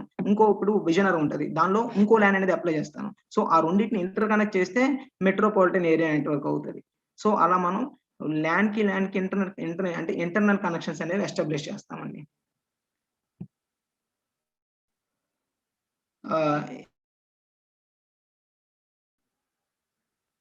Am I audible? Can anyone respond please? Is there any break in my voice? ఏమైనా మీకు డిస్టర్బెన్స్ ఏమైనా ఉందా, బ్రేక్ అవడం కానీ ఏమైనా ఉందా నా వాయిస్ లో? క్లియర్ గా ఉందా? Okay, thank you. Okay. Maybe in some cases me net problem ఉన్నా సరే క్లియర్ గా లేకపోవచ్చు, నా నెట్ ప్రాబ్లం ఉన్నా క్లియర్ గా లేకపోవచ్చు. సో మెజారిటీ ఏదైతే చూద్దామండి. Okay, thank you. మీకు సబ్జెక్ట్ అనేది క్లియర్ అర్థమవుతుందా, ఏమైనా ఫాస్ట్ అవుతుందా? చెప్తానండి. ఏమైనా మీకు సబ్జెక్ట్ క్లియర్ గా అర్థమవుతుంది కదా, ఎటువంటి ఫాస్ట్ గా వెళ్ళిపోవడం ఏం లేదు కదా, లిటిల్ బిట్ ఫాస్ట్. ఓకే, మీ అందరికి అర్థమవుతుంది కదా, రెస్పాండ్ అవ్వండమ్మా. Okay, thank you. Okay, voice break గురించి నేను చెక్ చేసుకుంటాను, సబ్జెక్ట్ గురించి చూద్దాం. ఓకేనా, థ్యాంక్ యూ. సో MAN గురించి ఒకసారి ఎక్స్ప్లెయిన్ చేయమన్నారు. MAN అంటే ఏంటంటే సింపుల్ గా network that covers a large geographical area by interconnecting a different LAN to form a large network. అంటే ఏంటి అంటే మీకు ఆల్రెడీ చెప్పాను. ఇప్పుడు ఎగ్జాంపుల్ ఆంధ్ర బ్యాంక్ అనేది తీసుకుందాం. ఆంధ్ర బ్యాంక్ అనేది ఏం చేస్తాం, ఆంధ్ర బ్యాంక్ లో ఇప్పుడు ఒక డిస్ట్రిక్ట్ ఉంది. ఆ డిస్ట్రిక్ట్ లో చాలా ఆంధ్ర బ్యాంక్స్ ఏంటంటే బ్రాంచెస్ చాలా ఎక్కువ ఉంటాయి కదండి. సో ఆ ప్రతి బ్రాంచ్ లో మనం ఒక బ్రాంచ్ లో ఒక LAN అనేది ఎస్టాబ్లిష్ చేస్తాం. అంటే ఒక సిస్టమ్ కి ఇంకో సిస్టమ్ కి కమ్యూనికేషన్ పెడతాం. ఎందుకు అంటే ఎగ్జాంపుల్ ఇప్పుడు ఒక పర్సన్ వచ్చాడు, ఎక్స్-పర్సన్ అనే వచ్చాడు. ఆ ఎక్స్-పర్సన్ ఏం చేస్తాడు, ఒక దగ్గర అమౌంట్ ఏంటిది క్రెడిట్ చేస్తాడు. అమౌంట్ ఎంత 5,000 క్రెడిట్ చేస్తాడు. యాక్చువల్గా ఆ పర్సన్ కి ఏం కావాలి, 7,000 బయటికి 7,000 చెక్ కావాలి. అతని దగ్గర ఏముంది, ఓన్లీ 2,000 అకౌంట్ లో 2,000 ఉంది. ఆ ఎక్స్-పర్సన్ అనే వ్యక్తి వెళ్ళి 5,000 డిపాజిట్ చేశాడు, ఇప్పుడు 7,000 అవుతుంది. ఇప్పుడు వేరే పర్సన్ క్యాషియర్ దగ్గరికి సంథింగ్ ఎక్కడికి వెళ్తాడు, చెక్ ఫామ్ లో నాకు కావాలి అంటాడు. అప్పుడు ఏం చేస్తారు, ఇమీడియట్ గా చెక్ చేసుకోవాలి కదా, లేదనుకుంటే ఏమవుతుంది 2000 చూపిస్తుంది కదా. సో నెట్వర్క్ ఎస్టాబ్లిష్ చేయడం వల్ల ఏమవుతుంది, ఇక్కడ అప్డేట్ చేయగానే అక్కడ సిస్టంలో కూడా అప్డేషన్ కనిపిస్తుంది. సో ఆటోమేటిక్గా అక్కడ ఆయన తీసుకోగలడు. సో అలా ఫుల్ఫిల్ చేయడానికి ఓకేనా, అలా మనకి మన ఎవరైతే ఉంటారో కస్టమర్స్ వాళ్ళ విషయం మనం ఫుల్ఫిల్ చేయడానికి మనం నెట్వర్క్స్ అలా ఎస్టాబ్లిష్ చేసుకొని ఇమీడియట్ వర్క్స్ అనేవి జరుగుతాయి నెట్వర్క్ వల్ల. ఓకేనా. సో ఇలా మనం ఒక నెట్వర్క్ ని అంటే దట్ మీన్ ఆ ఏరియాలో ఉండే ఒక బ్యాంక్ ని వేరే ఏరియాలో ఉండే సేమ్ బ్యాంక్ కి ఇంటర్ కనెక్ట్ చేస్తారు. ఇంకా మీకు అర్థం కావాలంటే ఇప్పుడు ఎక్స్ పర్సన్ అని చెప్పాను కదా, ఇదే బ్యాంక్ లో డిపాజిట్ చేస్తాడు 1 సెకండ్ లో. నెక్స్ట్ ఇంకో పర్సన్ వై పర్సన్ ఏంటి, వాళ్ళ రిలేషన్ వేరే ఊర్లో ఉన్న వేరే బ్యాంక్ లో ఆ అమౌంట్ డిపాజిట్ చేయాలనుకుంటాడు. అప్పుడు ఏమవుతుంది, అలా ఇమీడియట్ గా అవ్వాలంటే ఈ ల్యాన్ కి ఆ ల్యాన్ కి ఒక ఇంటర్ కనెక్షన్ ఉండాలి. అలా ఉంటే దాన్ని ఏమంటాం, మెట్రోపాలిటన్ ఏరియా నెట్వర్క్ అంటాం. ఓకేనా. సంథింగ్ ఎవరో మెట్రో మ్యాన్ డౌట్ అడిగారు. ఐ హోప్ మీకు క్లియర్ అయింది అనుకుంటా. ఓకేనా, మ్యాన్ ఎవరు అడిగారు, I hope. Okay, thank you. So this is about man. And ఇంకోటి ఏంటంటే ఇది చెప్పాను కదా, గవర్నమెంట్ ఏజెన్సీస్ లో కూడా ఈ మ్యాన్ ని వాడతామండి. మెయిన్ గా ఇక్కడ మెట్రోపాలిటన్ ఏరియా నెట్వర్క్ లో యూజ్ చేసే డివైజెస్ ఏంటంటే మోడెమ్ అండ్ వైర్ కేబుల్, అవన్నీ కూడా ఈ డేటా ట్రాన్స్మిషన్ కోసం మనం యూజ్ చేస్తామండి. ఓకేనా. ఏం యూజ్ చేస్తాం, మ్యాన్ లో యూజ్ చేసే డివైజెస్ ఏంటి, మోడెమ్ అండ్ వైర్లెస్ కేబుల్, ఇవన్నీ కూడా యూజ్ చేస్తాం. ఓకేనా. Done. Can you explain about వ్యాన్? ఓకే, ఎక్స్ప్లెయిన్ చేస్తానండి. వ్యాన్ is nothing but wide area network అండి. వైడ్ ఏరియా నెట్వర్క్ అంటాం. ఈ వ్యాన్ ఏమంటాం, ఇంటర్నెట్ అని కూడా అంటామండి. ఎందుకంటే ఇది ఒక జియోగ్రాఫికల్ ఏరియా నుండి ఇంకో జియోగ్రాఫికల్ ఏరియాకి, ఐ మీన్ స్టేట్స్ నుండి స్టేట్ కి, కంట్రీస్ నుండి కంట్రీస్ కి ఇంటర్ కనెక్షన్ అనేది ఉంటది. ఓకేనా. అలా ఉంటే దాన్ని వైడ్ ఏరియా నెట్వర్క్ అంటాం. ఓకేనా. మనకి బిగ్గెస్ట్ వైడ్ ఏరియా నెట్వర్క్ ఏమంటాం, ఇంటర్నెట్ అని అంటాం కదా. సో అలా. అండ్ నెక్స్ట్ ఇక్కడ ఏంటంటే మెయిన్ గా బిజినెస్ ఫీల్డ్స్ లో వాడతారు. Business field, government agency, education institutions అన్ని వాడతారు. ఇప్పుడు ఎగ్జాంపుల్ బిజినెస్ ఫీల్డ్ అన్నాను కదా. బిజినెస్ ఫీల్డ్ అంటే చూడండి, ఎగ్జాంపుల్ మీరు తీసుకోవాలంటే ఇన్ఫోటెక్ ఉంది, ఇన్ఫోసిస్ ఉంది, ఎంఎన్సీ కంపెనీస్ అన్ని ఉన్నాయి. ఆ ఎంఎన్సీ కంపెనీస్ అన్ని డిఫరెంట్ స్టేట్స్ లో ఉంటాయి, డిఫరెంట్ కంట్రీస్ లో ఉంటాయి. ఎంఎన్సీ కంపెనీస్ అంటేనే మేడిది మల్టీనేషనల్ కంపెనీస్. సో మల్టీనేషనల్ అంటే డిఫరెంట్ కంపెనీస్ డిఫరెంట్ కంట్రీస్ లో ఉంటాయి. అలాంటప్పుడు ఏమవుతుంది, ఒక దగ్గర ప్రాజెక్ట్ ఉంటుంది, ఇంకో దగ్గర సేమ్ ప్రాజెక్ట్ ని కొంతమంది ఏం చేస్తారు, కొంతమంది ఒకే ప్రాజెక్ట్ ని అమెరికా నుండి కొంతమంది టేక్ ఓవర్ చేస్తారు, అండ్ ఇండియాలో కొంతమంది టేక్ ఓవర్ చేస్తారు. బట్ వాళ్ళు చేసే వర్క్ ని మ్యూచువల్ గా కమ్యూనికేట్ అవుతూ ఉండాలి డైలీ. ఓకే, అలా కమ్యూనికేట్ అవ్వాలంటే ఏం చేయాలి, వీళ్ళకి వాళ్ళకి ఒక నెట్వర్క్ కనెక్షన్ అనేది ఎస్టాబ్లిష్ అయ్యి ఉండాలి. లేదంటే ఇక్కడ మిస్ మ్యాచ్ అవుతుంది. వీళ్ళు చేసే ప్రోగ్రామింగ్, వాళ్ళు చేసే ప్రోగ్రామింగ్ చెక్ చేస్తూ ఉండాలి కదా. కొంతమంది క్వాలిటీ అనాలిసిస్ ఇవన్నీ చేస్తుంటారు. ఏమైనా ఎర్రర్స్ ఉంటే ఇమీడియట్ గా ఎక్స్ప్లెయిన్ చేస్తారు కదా. అలా చేయడం కోసం మనం ఏం చేస్తామంటే ఒక నెట్వర్క్ ఎస్టాబ్లిష్ చేసుకుంటాం, ఒక ఆఫీస్ కి. ఓకేనా. దాన్ని మనం ఏమంటాం, వైడ్ ఏరియా నెట్వర్క్ అండి. ఓకేనా. ఐ హోప్ మీకు వ్యాన్ అనేది క్లియర్ అయింది అనుకుంటా. ఓకేనండి. నెక్స్ట్ కమింగ్ టు పాన్ అండి, personal area network. Personal area network means A network arranged with in an individual person. అంటే ఏంటంటే ఒక ఇండివిజువల్ పర్సన్ అంటే మాకు అర్థం, నేమ్ ఇట్ సెల్ఫ్ మనకు తెలుస్తుందండి. పర్సనల్ ఏరియా నెట్వర్క్ అంటే ఏంటి, మనకు ఇండివిజువల్ పర్సన్ కి మన ఇండివిజువల్ పర్సన్ కోసం ఎస్టాబ్లిష్ చేసే నెట్వర్క్ ని పర్సనల్ ఏరియా నెట్వర్క్ అంటామండి. ఓకేనా. దీని రేంజ్ ఎంత ఉంటుందంటే మినిమం ఒక 10 to 20 మీటర్స్ ఉంటుందండి అంతే. అంతకు మించి ఎక్కువగా రేంజ్ ఉండదండి దీనిలో. అండ్ మెయిన్ గా ఏంటంటే ఇక్కడ ఈ ప్యాన్ లో చెప్పాను కదా 10 to 20 ఆ రేంజ్ లోనే కవర్ చేస్తాం. ఎక్కువగా కవర్ చేయడానికి అవ్వదు. దానివల్ల ఏమవుతుందంటే నెట్వర్క్ ఎర్రర్స్ రావడం, లేకపోతే మన ఇన్ఫర్మేషన్ లాస్ అవ్వడం, అలాంటివన్నీ కూడా ఉందండి. What is meant by MU in the screen? Memory unit అండి. MU means memory unit. ఓకేనా. మెమరీ యూనిట్ చెప్పాను కదా, storage purpose MU means. Okay, this is about computer network. Computer network గురించి మీకు కొంచెం క్లారిటీ వచ్చింది అనుకుంటా. ఓకేనా. ఇంకోసారి ఎక్స్ప్లెయిన్ చేయమంటారా, నెక్స్ట్ కంటిన్యూ చేయమంటారా? ఏదైనా డౌట్స్ ఉంటే అడగవచ్చు కంప్యూటర్ నెట్వర్క్ గురించి. రిప్లై ఇవ్వండి అమ్మా.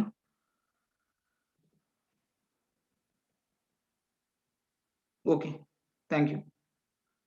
Next coming to our topic ఏంటంటే, దీనిలో మనకి చూసారు అక్కడ కింద బైనరీ కోడ్ అని ఉంది. చెప్తానండి ఐపీ అడ్రస్ గురించి చెప్తాను, అన్ని చెప్తా, డోంట్ వరీ. ఓకే, మళ్ళీ ఎక్స్ప్లెయిన్ చేయండి సార్. ఏంటమ్మా నెట్వర్క్ గురించి ఎక్స్ప్లెయిన్ చేయాలా? ఓకే, సింపుల్ గా చెప్తాను వినమ్మా. నెట్వర్క్ అంటే ఏంటి, ఒక మనం ఏంటంటామంటే ఒక వలయం అంటారు సింపుల్ గా. తెలుగులో మీకు తెలుగు కావాలంటే వలయం అంటాం సింపుల్ గా. అంటే ఏంటి, ఒక కంప్యూటర్స్ ఇప్పుడు ఎగ్జాంపుల్ ఒక ఆఫీస్ లో 5-6 కంప్యూటర్స్ ఉంటాయి, ఓకేనా, 2-3 ఫ్లోర్స్ ఉంటాయి. సో అలాంటప్పుడు ఏం చేస్తారు, ఇప్పుడు ప్రతి ఆఫీస్ అనగానే ఏంటి, ఒక సైమల్టేనియస్ వర్క్ చేస్తుంటారు కదా. సైమల్టేనియస్ వర్క్ చేస్తున్నప్పుడు అక్కడ ఒక ఏంటి, ఇప్పుడు ఎగ్జాంపుల్ నాకు ఒక ప్రాజెక్ట్ వచ్చింది. ఒక ప్రాజెక్ట్ వచ్చేటప్పుడు ప్రాజెక్ట్ లో డిఫరెంట్ వర్క్స్ ఉంటాయండి. బ్యాక్ ఎండ్ వరకు, ఫ్రంట్ వరకు, ఓకేనా, దాని మెయింటెనెన్స్ ఇవన్నీ ఉంటాయి. సో అందరూ కూడా అన్ని ఒకేరే చేయడం కష్టం కదండి. ఆ వర్క్స్ ని స్ప్లిట్ చేసుకుంటాం. స్ప్లిట్ చేసుకునేటప్పుడు ఏమవుతుంది, ఒక్కొక్కరు ఒక్కో వర్క్ ని షేర్ చేసుకొని చేస్తాం. ఇప్పుడు అందరూ ఒకే దగ్గర కూర్చోలేం కదా. సో ఒక్కొక్కరు ఒక్కో ఫ్లోర్ లో ఉంటారు. అలాంటప్పుడు ఏంటంటే అందరికీ కూడా కంప్యూటర్స్ అనేవి ఇంటర్ కనెక్ట్ అయ్యి ఉంటాయి. ఇంటర్ కనెక్ట్ అవడం వల్ల ఏమవుతుంది, అవతల వాళ్ళు మనం చేసే వర్క్ వాళ్ళతో షేర్ చేయొచ్చు. వాళ్ళు కూడా దానిలో ఎర్రర్స్ ఉంటే రెక్టిఫై చేయొచ్చు. అలా అవన్నీ చేస్తే అలా ఇంటర్ కనెక్షన్ ఉంటాయి. కంప్యూటర్ మధ్యలో ఒక ఇంటర్ కనెక్షన్ ఉంటే దాన్ని మనం నెట్వర్క్ అంటామండి. ఆ కంప్యూటర్స్ తో నెట్వర్క్ ఎస్టాబ్లిష్ చేస్తే ఏమంటాం, కంప్యూటర్ నెట్వర్క్ అంటామండి. ఇలా మనం ఇవి ఎన్ని టైప్స్ అంటే 3 టైప్స్ అండి. మెయిన్లీ 3 టైప్స్, కానీ 4 టైప్స్ అని కూడా చెప్తారండి. ఫస్ట్ ఏంటంటే ల్యాన్, అంటే local area network. Next coming to LAN తర్వాత వ్యాన్, wide area network. Next coming to MAN, metropolitan area network. తర్వాత PAN, personal area network. So LAN means local area network. అదేంటంటే చిన్న ఆఫీసెస్ లోను వాటిలో ఎస్టాబ్లిష్ చేసే network ని, అంటే కంప్యూటర్ మధ్యలో కనెక్షన్ ని మనం ల్యాన్ అంటాం, ఓకేనా. అది. And next coming to wide area network, అంటే మనం స్టేట్స్ కి కంట్రీస్ కి అంటే ఐ మీన్ స్టేట్స్ మీన్స్ ఒక బిజినెస్ పర్పస్ ఒక ఆఫీస్ నుండి ఇంకో ఆఫీస్ కి ఇంటర్నెట్ కనెక్షన్, ఓకేనా, నెట్వర్క్ కనెక్షన్ ఎస్టాబ్లిష్ చేస్తే దాన్ని వైడ్ ఏరియా నెట్వర్క్ అంటాం. అలానే మెట్రోపాలిటన్ ఏరియా నెట్వర్క్ మీన్స్ ఒక లోకల్ ఏరియా నెట్వర్క్ ని ఇంకో లోకల్ ఏరియా నెట్వర్క్ తో ఇంటర్ కనెక్ట్ చేస్తే దాన్ని మనం మెట్రోపాలిటన్ ఏరియా నెట్వర్క్ అంటామండి. అండ్ నెక్స్ట్ ప్యాన్ అంటే ఏంటంటే పర్సనల్ ఏరియా నెట్వర్క్. అంటే మీకు ఏంటంటే చెప్పాను కదా, ఒక ఇండివిజువల్ పర్సన్ అనేది, okay, personal area network is a network arranged with in an individual person. అంటే ఏంటి, ఇండివిజువల్ పర్సన్ తనకి తానుగా ఒక సిస్టమ్ ని ఇంకో 2 సిస్టమ్స్ కి ఒక కనెక్షన్ పెట్టుకుంటే దాన్ని మనం పర్సనల్ ఏరియా నెట్వర్క్ అంటామండి, ఓకేనా. అది మహా అయితే ఈ పర్సనల్ ఏరియా నెట్వర్క్స్ లో ఎక్కువగా మనం వాడే ట్విస్టెడ్ పేర్స్, అంటే మనం ఏదైతే కమ్యూనికేషన్ డేటా ట్రాన్స్ఫర్ పర్పస్ వాడే డివైస్ అన్ని కూడా మహా అయితే 10 to 20 మీటర్స్ వరకు ఉంటాయండి. అంతకు మించి ఎక్కువగా పనిచేయదు, ఓకేనా. సో ఐ హోప్ మీకు అర్థమైంది అనుకుంటా. And next IP address, okay, like that mobile hotspot, wifi, Bluetooth, like that మీరు అనుకోవచ్చు, ఓకేనా. నెక్స్ట్ ఎగ్జాంపుల్, మీరు ఏదైనా డేటా షేర్ చేస్తారు, షేర్ ఇట్ లో అంత మహా అయితే 20 మీటర్స్ ఇంత డిస్టెన్స్ లోనే ఉంటుంది, 30 మీటర్స్, అంతకు మించి ఎక్కువ ఉండదు కదండి. ఐపీ అడ్రస్ సంథింగ్ ఎవరు అడిగారంటే, ఐపీ అడ్రస్ ఎవరు ప్రొవైడ్ చేస్తారు చెప్తానమ్మా. ఐపీ అడ్రస్ టాపిక్ వచ్చినప్పుడు ఖచ్చితంగా చెప్తాను. And more over IP address అనేది మనం ప్రొవైడ్ చేసేది కాదమ్మా, ఆటోమేటిక్, ఓకేనా. అండ్ చేంజ్ అవుతూ ఉంటదమ్మా, స్టేబుల్ గా కొన్నిసార్లు అన్ని కాదు, చేంజ్ అవుతూ ఉంటది కొన్నిసార్లు ఐపీ అడ్రస్. ఎవరికి ఐపీ అడ్రస్ అనేది కంప్లీట్ గా సిస్టమ్ కి అయితే కంప్లీట్ ఒకటి ఉంటదమ్మా, ఓకేనా. నువ్వు ఇన్ కేస్ ఒక నెట్వర్క్ లో ఉండి ఇంకో నెట్వర్క్ వెళ్తే వేరే అవుతుందమ్మా ఐపీ అడ్రస్. డోంట్ వరీ, అవన్నీ కూడా డిస్కస్ చేస్తాను, చెప్తాను. ఓకే, మీరు ఇంకొంచెం ఫాస్ట్ గా ఉన్నారు, నేనే ఇంకొంచెం స్లోగా టాపిక్స్ మూవ్ చేస్తున్నాను. Don't worry, I will explain. So this is about computer network. Coming to binary code, మీకు అందరికీ తెలుసు binary code is nothing but zeros and once ని బైనరీ కోడ్ అంటాం. మనకు తెలుసు కదా, స్టార్టింగ్ లో మనం కంప్యూటర్ అనేది ఇన్వెంట్ చేసేటప్పుడు మనకి అన్ని కూడా బైనరీ మెథడ్ లోనే మనం ఇచ్చేవాళ్ళం అండి. డైరెక్ట్ గా 5 అంటే ఏంటంటే కంప్యూటర్ బైనరీ మెథడ్ లోనే అర్థం అవుతుందండి. మన ఇన్పుట్ 5 ఇచ్చినా సరే అది 5 అని తీసుకోదు, 101 అని తీసుకుంటది, ఓకేనా. అలా మనం 2 ఇస్తే సంథింగ్ అలాగే 101 అని, 010 అని, 011 అని, 100 అని, 101 అని, అలా మనకి ఏంటంటే నెంబర్స్ అనేవి బైనరీ కోడ్ లో చేంజ్ అయ్యి ఆటోమేటిక్ గా ఉంటాయి. అంటే binary code is nothing but machine understandable language అంటాం, తెలుసు కదా. So that is binary codes. That simple గా చెప్పాలంటే జీరోస్ అండ్ వన్స్ అండి, that's it.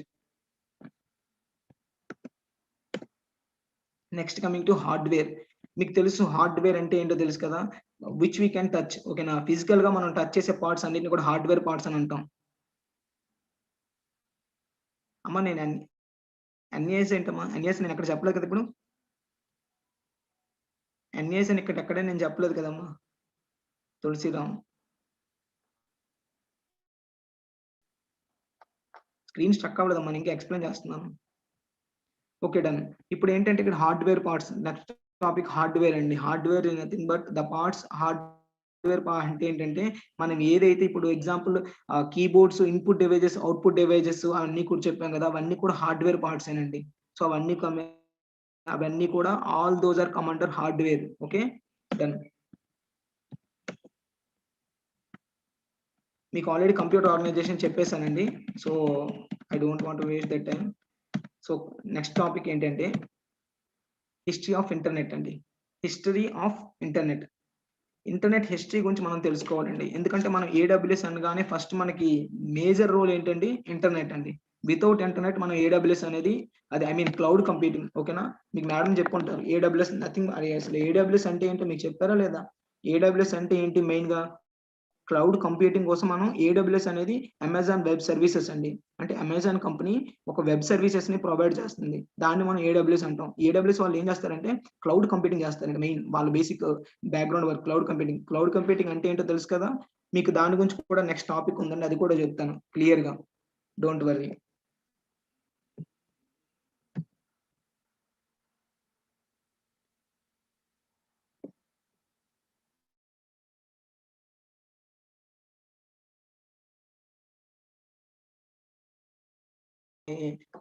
History of internet చెప్పుకుంటుంది.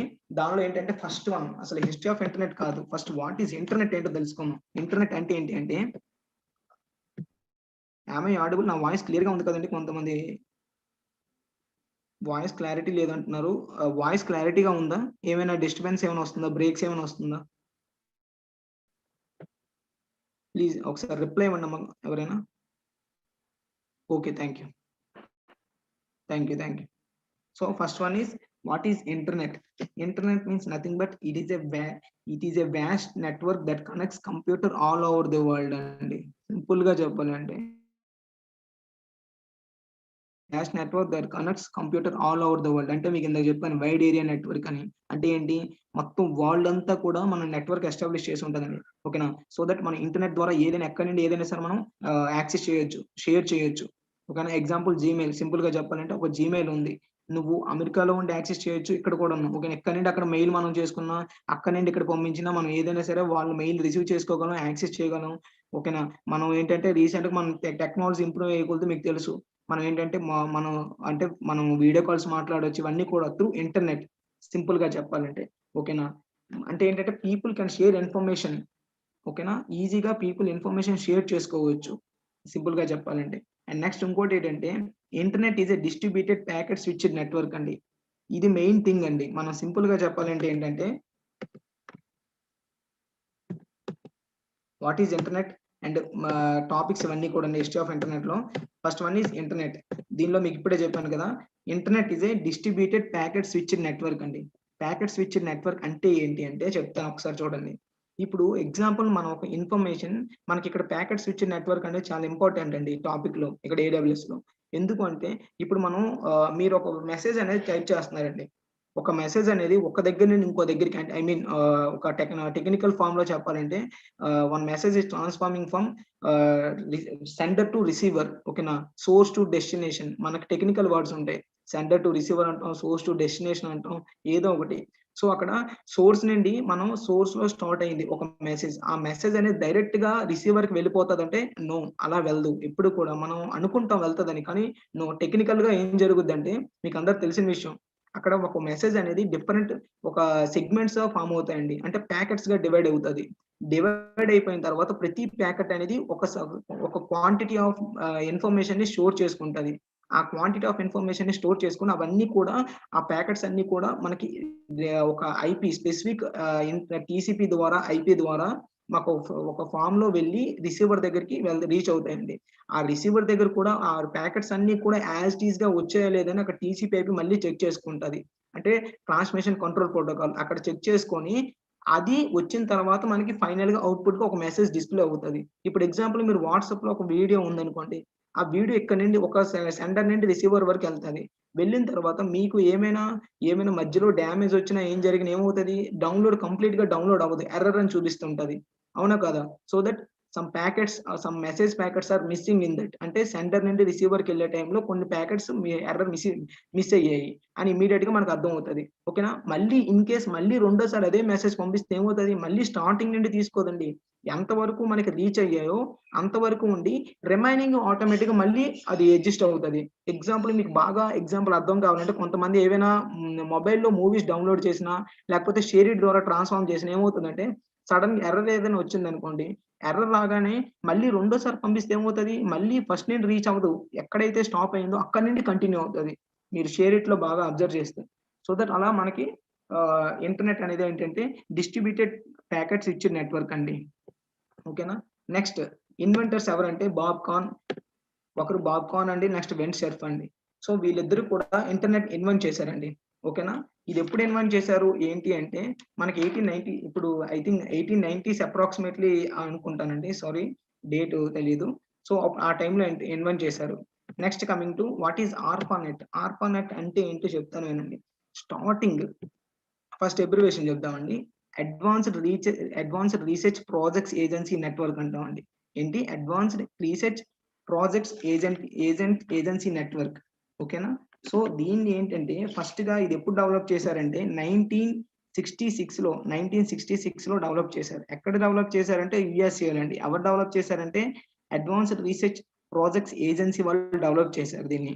ఓకేనా. అప్పుడు డెవలప్ చేసేటప్పుడు ఏంటి అంటే మెయిన్ గా ఇది ఇంటర్నెట్ అనేది ఏదైతే మనం మాట్లాడుకుంటున్నామో దానికి బేసిక్ అండి. అంటే దానికి బిగినింగే ఆర్పానెట్ అండి. ఓకేనా. దానికి బిగినింగ్ ఆర్పానెట్ నుండి ఇంటర్నెట్ వచ్చింది. ఓకేనా. సో ఎలా దేనికోసం వాడేవారు ఏంటి అంటే యుఎస్ఏలో ఇది మనకి ఏంటంటే మెయిన్ గా మిలిటరీ పర్పస్, మిలిటరీలో కమ్యూనికేషన్ పర్పస్ వాటి కోసం ఈ ఆర్పానెట్ అనేది యూజ్ చేసేవారండి. మీకు క్లారిటీగా చెప్పాలంటే it was created to make it user for the people to access computers, improve computer equipment. ఇవన్నీ కూడా అంటే ఏంటంటే ఒక ఇన్ఫర్మేషన్ షేర్ చేయడం కోసం అండ్ కంప్యూటర్ ఎక్విప్మెంట్ ఇంప్రూవ్మెంట్ కోసం. అండ్ నెక్స్ట్ ఏంటంటే కమ్యూనికేషన్ మెథడ్ అండి. మెయిన్ గా మిలిటరీలో ఇది ఒక కమ్యూనికేషన్ మెథడ్ అండి ఆర్పానెట్ అనేది. ఓకేనా. ఇలా మనం ఆర్పానెట్ ని యుఎస్ఏలో 1966 లో మనం ఇన్వెంట్ చేసాం. So this is about ARPANET. Main గా ఇంకో విషయం ఏంటంటే ARPANET is also known as van అంటే వైడ్ ఏరియా నెట్వర్క్ అండి. ఓకేనా. అంటే ఒక యూనివర్సిటీ నుండి రీసెర్చ్ సెంటర్స్ కి వాటికి కమ్యూనికేషన్ అనేది ఏర్పడి ఉండేది ఈ ఆర్పానెట్ వల్ల. ఓకే.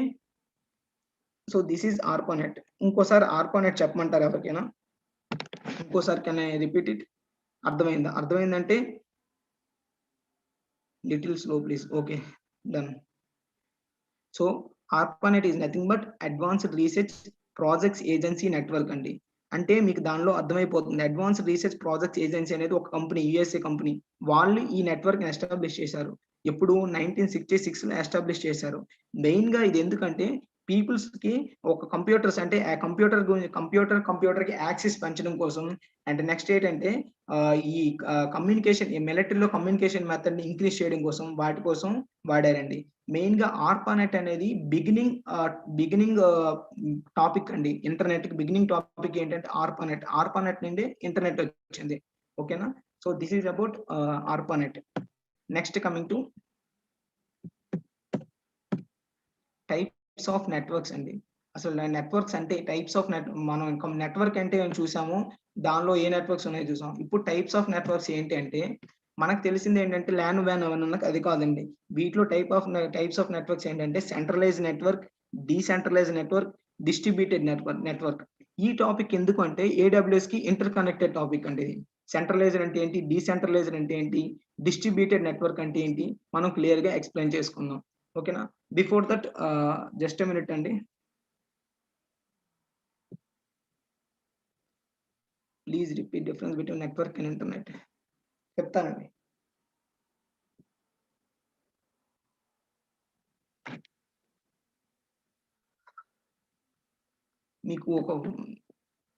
మీకు ఫీడ్బ్యాక్ ఫామ్ అనేది ఇస్తానండి.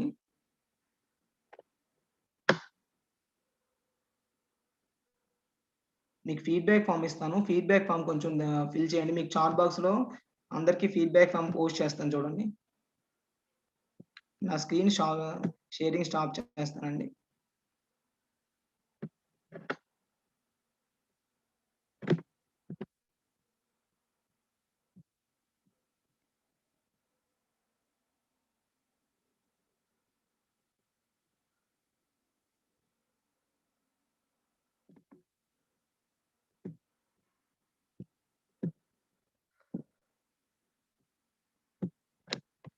నా ఫీడ్బ్యాక్ ఫామ్ మీకు షేర్ చేశాను చూడండి. మీరందరూ కూడా ఫీడ్బ్యాక్ ఫామ్ ఫిల్ చేయండి. Just a minute.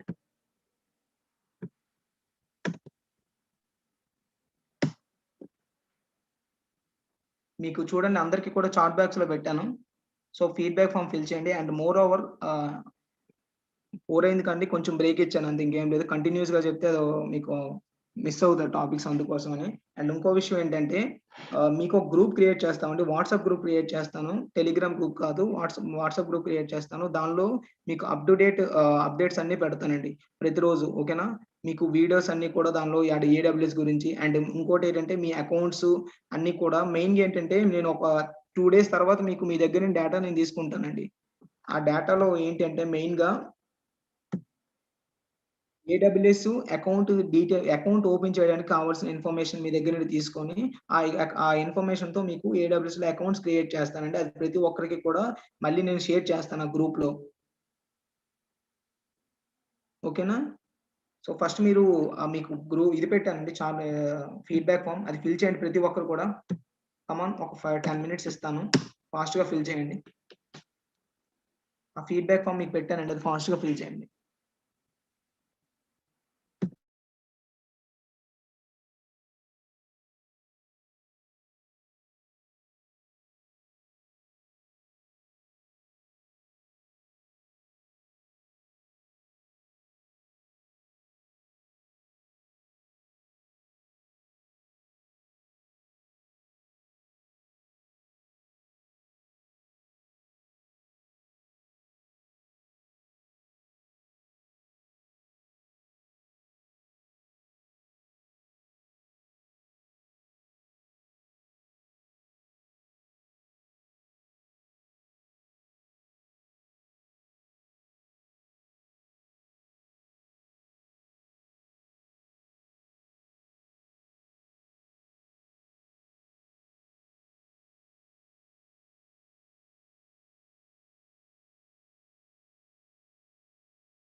అమ్మ కొంచెం ఫాస్ట్ గా ఫిల్ చేయండి, అలాగైతే మనం క్లాస్ స్టార్ట్ చేసుకుందాం.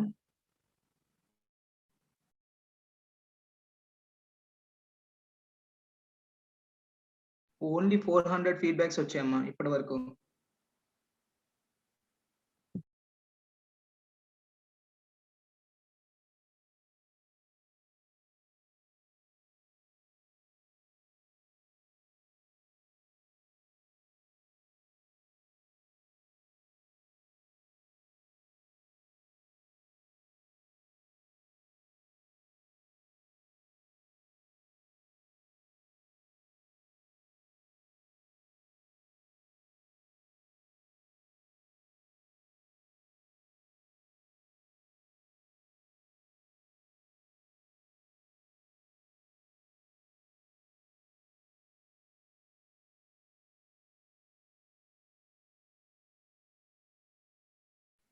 APSSDC వాళ్ళు నెక్స్ట్ AWS ఆర్కిటెక్చర్ కూడా స్టార్ట్ చేస్తారమ్మా నెక్స్ట్, డోంట్ వరీ, ఓకేనా. ఫస్ట్ AWS క్లౌడ్ లిటరసీ, దాని తర్వాత ఆర్కిటెక్చర్, ఆ 2 కోర్సెస్ ఇంటర్లింక్డ్ అమ్మా. ఈ కోర్స్ అయిపోయిన తర్వాత ఆ కోర్స్ స్టార్ట్ చేస్తాం. వాటికి మీరు జాయిన్ అవ్వచ్చు మీరందరూ కూడా.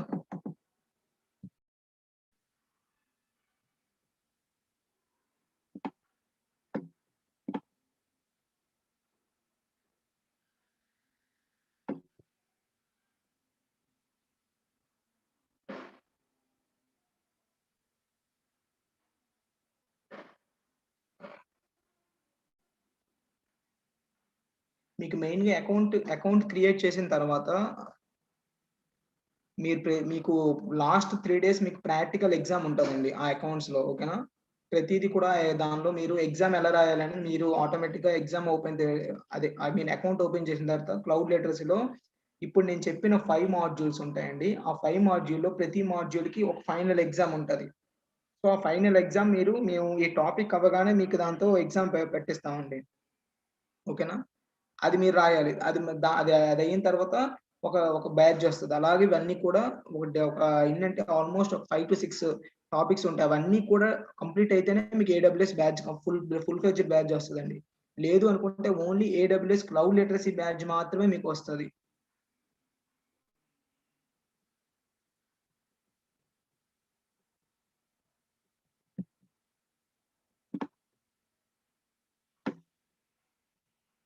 ఓకే. పేస్ట్ చేస్తానండి.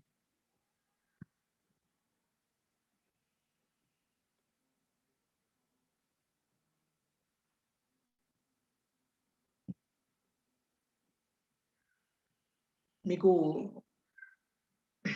గ్రూప్ పోస్ట్ చేస్తానండి. Don't worry. గ్రూప్ లింక్ కూడా చేస్తానండి. క్లౌడ్ కంప్యూటింగ్ కోర్స్ మీకిప్పుడు అంటే ఇప్పుడు ప్రెజెంట్ జరుగుతున్న కోర్స్ ఓన్లీ మేము ఒక 15 డేస్ 15 డేస్ లోపు కంప్లీట్ చేస్తామండి.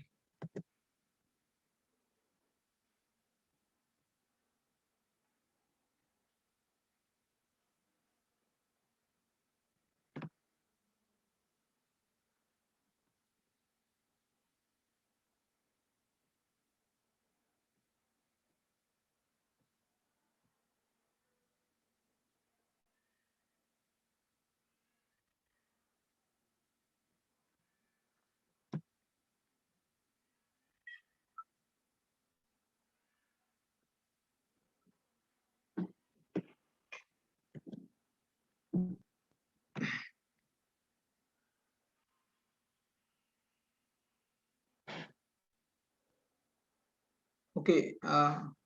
ఇంకా ఫ్యూ మెంబర్స్ ఉన్నారండి. సో, ఫాస్ట్‌గా ఫిల్ చేయండి. మనం స్టార్ట్ చేసుకుందాం. సో, కంపల్సరీగా ఫిల్ చేయండి. మీ ఫీడ్‌బ్యాక్ ఏంటో తెలిస్తే మేము అది ఓకేనా? ఓవర్‌కమ్ అవ్వాలి ఏంటో తెలుస్తది కదా! మీకు అర్థమవుతుందా? అర్థం కావట్లేదా? ఏంటని.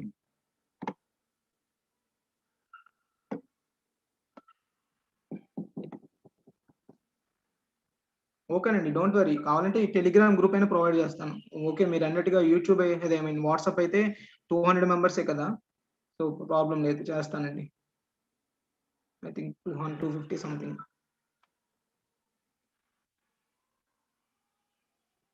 ప్యాకెట్స్ ఇచ్చిన network.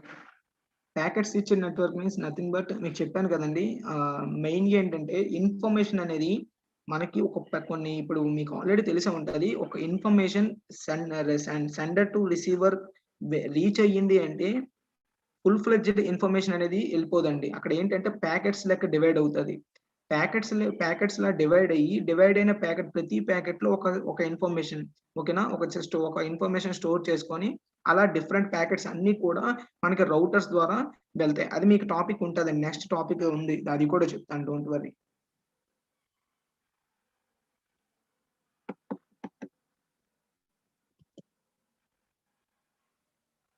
Okay. Do it fast please. I hope ఇంకా 140 మెంబర్స్ రిమైనింగ్ అండి. 140 మెంబర్స్.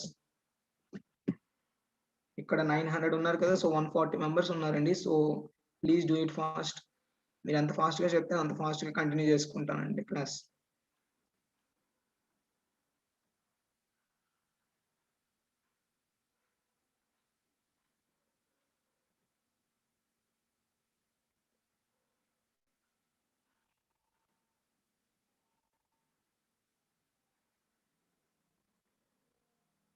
Okay done.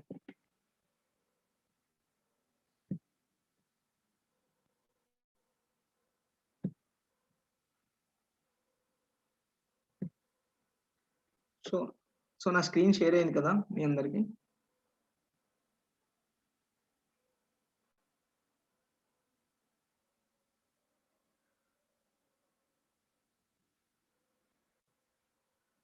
సో ఇప్పుడు మనం నెట్వర్క్ టైప్ చెప్పుకుందామండి.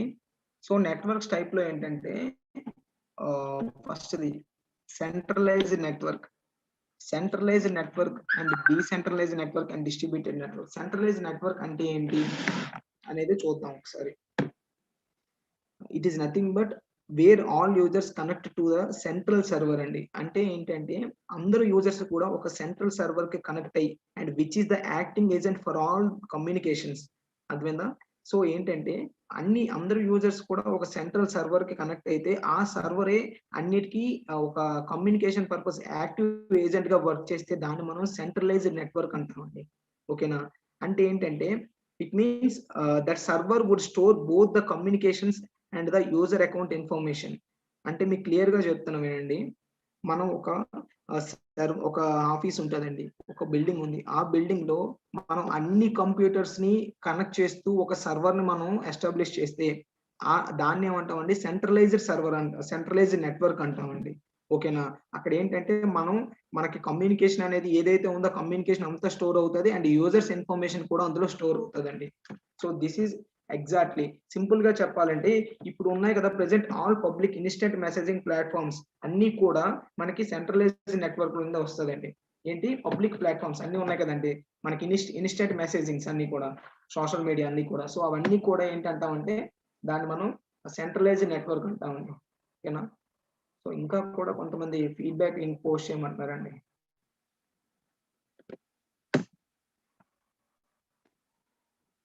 So this is centralised network. I hope మీకు సెంట్రలైజ్డ్ నెట్వర్క్ అర్థమైంది అనుకుంటా. సింపుల్ గా centralised network means this type of network where all users connected to the central server. అంటే అన్ని users computers ఎవరైతే ఉన్నారో యూజ్ చేస్తున్నారు వాళ్ళందరూ ఆ యూజర్స్ అందరూ కూడా ఒక సెంట్రల్ సర్వర్, ఒక సర్వర్ కి యాక్సెస్ అయ్యి ఉంటే, ఐ మీన్ కనెక్ట్ అయ్యి ఉంటే వాళ్ళు ఆ సర్వర్ నుండి ఇన్ఫర్మేషన్ ని యాక్సెస్ చేసుకోగలరు అండ్ స్టోర్ చేసుకోగలరు. అలా వాళ్ళ మధ్య జరిగిన కమ్యూనికేషన్ అండ్ వాళ్ళ ఇన్ఫర్మేషన్ అంతా కూడా స్టోర్ అయ్యి ఉంటదండి.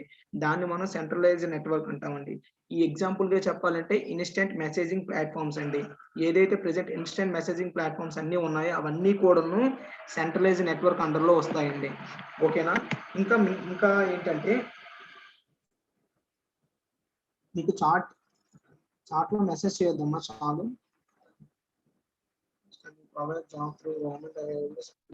ఓకే షూర్, స్లోగా చెప్తానమ్మా. సో సెంట్రలైజ్ నెట్వర్క్ అంటే మీకు కొంచెం అర్థమై ఉంటుంది సెంట్రలైజ్ నెట్వర్క్ అంటే ఏంటి అనేది క్లియర్ గా కొంచెం. సో అది ఇంకోసారి చెప్తాను. ఓకేనా? అంటే ఒక ఆఫీస్ లో ఉన్న కంప్యూటర్స్ అవన్నీ కూడా నెట్వర్క్ లో ఫామ్ అయ్యి ఆ నెట్వర్క్ అంతా కూడా ఒక సర్వర్ ని అదే ఆఫీస్ లో సర్వర్ మెయింటైన్ చేస్తే, ఓకేనా, ఆ వాళ్ళ మధ్య జరిగిన కమ్యూనికేషన్స్ అండ్ వాళ్ళ అంటే ఏంటంటే అకౌంట్ ఇన్ఫర్మేషన్, ఎవరైతే యూజర్ ఉన్నారో యూజర్ అకౌంట్ ఇన్ఫర్మేషన్ అన్ని కూడా స్టోర్ చేస్తూ ఉంటాయండి. దాన్ని మనం అక్కడ ఎస్టాబ్లిష్ చేసిన నెట్వర్క్ ని సెంట్రలైజ్డ్ నెట్వర్క్ అంటామండి. అంటే ఏంటంటే ఒక సర్వర్ ఉంటుంది, డిఫరెంట్ క్లయింట్స్ ఉంటాయండి. మీకు అక్కడ ఫస్ట్ ఫిగర్స్ చూడండి అర్థమవుతుంది. ఒక సర్వర్ ఉంది అంటే వైట్ స్పాట్ ఉంది కదా, దాన్ని మనం సర్వర్ అంటాం. మిగతా స్మాల్ అంటే బ్లూ కలర్ లో స్పాట్స్ ఉన్నాయి కదా, ఆ బ్లూ కలర్ స్పాట్స్ అన్ని కూడా క్లయింట్స్, దట్ మీన్స్ కంప్యూటర్స్. ఆ క్లయింట్స్ అందరూ కూడా ఒక సర్వర్ కి ఇంటర్ కనెక్ట్ అయి ఉన్నారు. ఓకేనా? అంటే దట్ మీన్స్ ఏదైనా ఇన్ఫర్మేషన్ అనేది మనం ఏంటి అక్కడ సర్వర్ నుండి తీసుకుంటాం, మళ్ళీ సర్వర్ కి మనం ఏదైనా అంటే సర్వర్ లో ఎంటర్ చేయాలనుకుంటే ఎంటర్ చేస్తాం, తీసుకోవాలనుకుంటే తీసుకుంటాం. అండ్ ఒకటి ఏంటంటే ఇన్ కేస్ ఇక్కడ ఈ సెంట్రలైజ్డ్ నెట్వర్క్ లో డిసడ్వాంటేజ్ ఏంటి అంటే ఇన్ కేస్ సర్వర్ కానీ స్లో అయిందంటే ఆల్ క్లయింట్స్ అందరూ కూడా స్లో అయిపోతారండి. ఓకేనా? So this is the centralized network.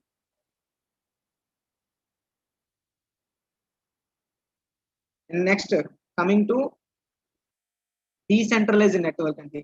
Decentralised network అంటే మీకు అక్కడ ఫిగర్ చూస్తే క్లారిటీ అర్థం అవుతుంది. సెంట్రలైజ్డ్ అంటే ఏంటి?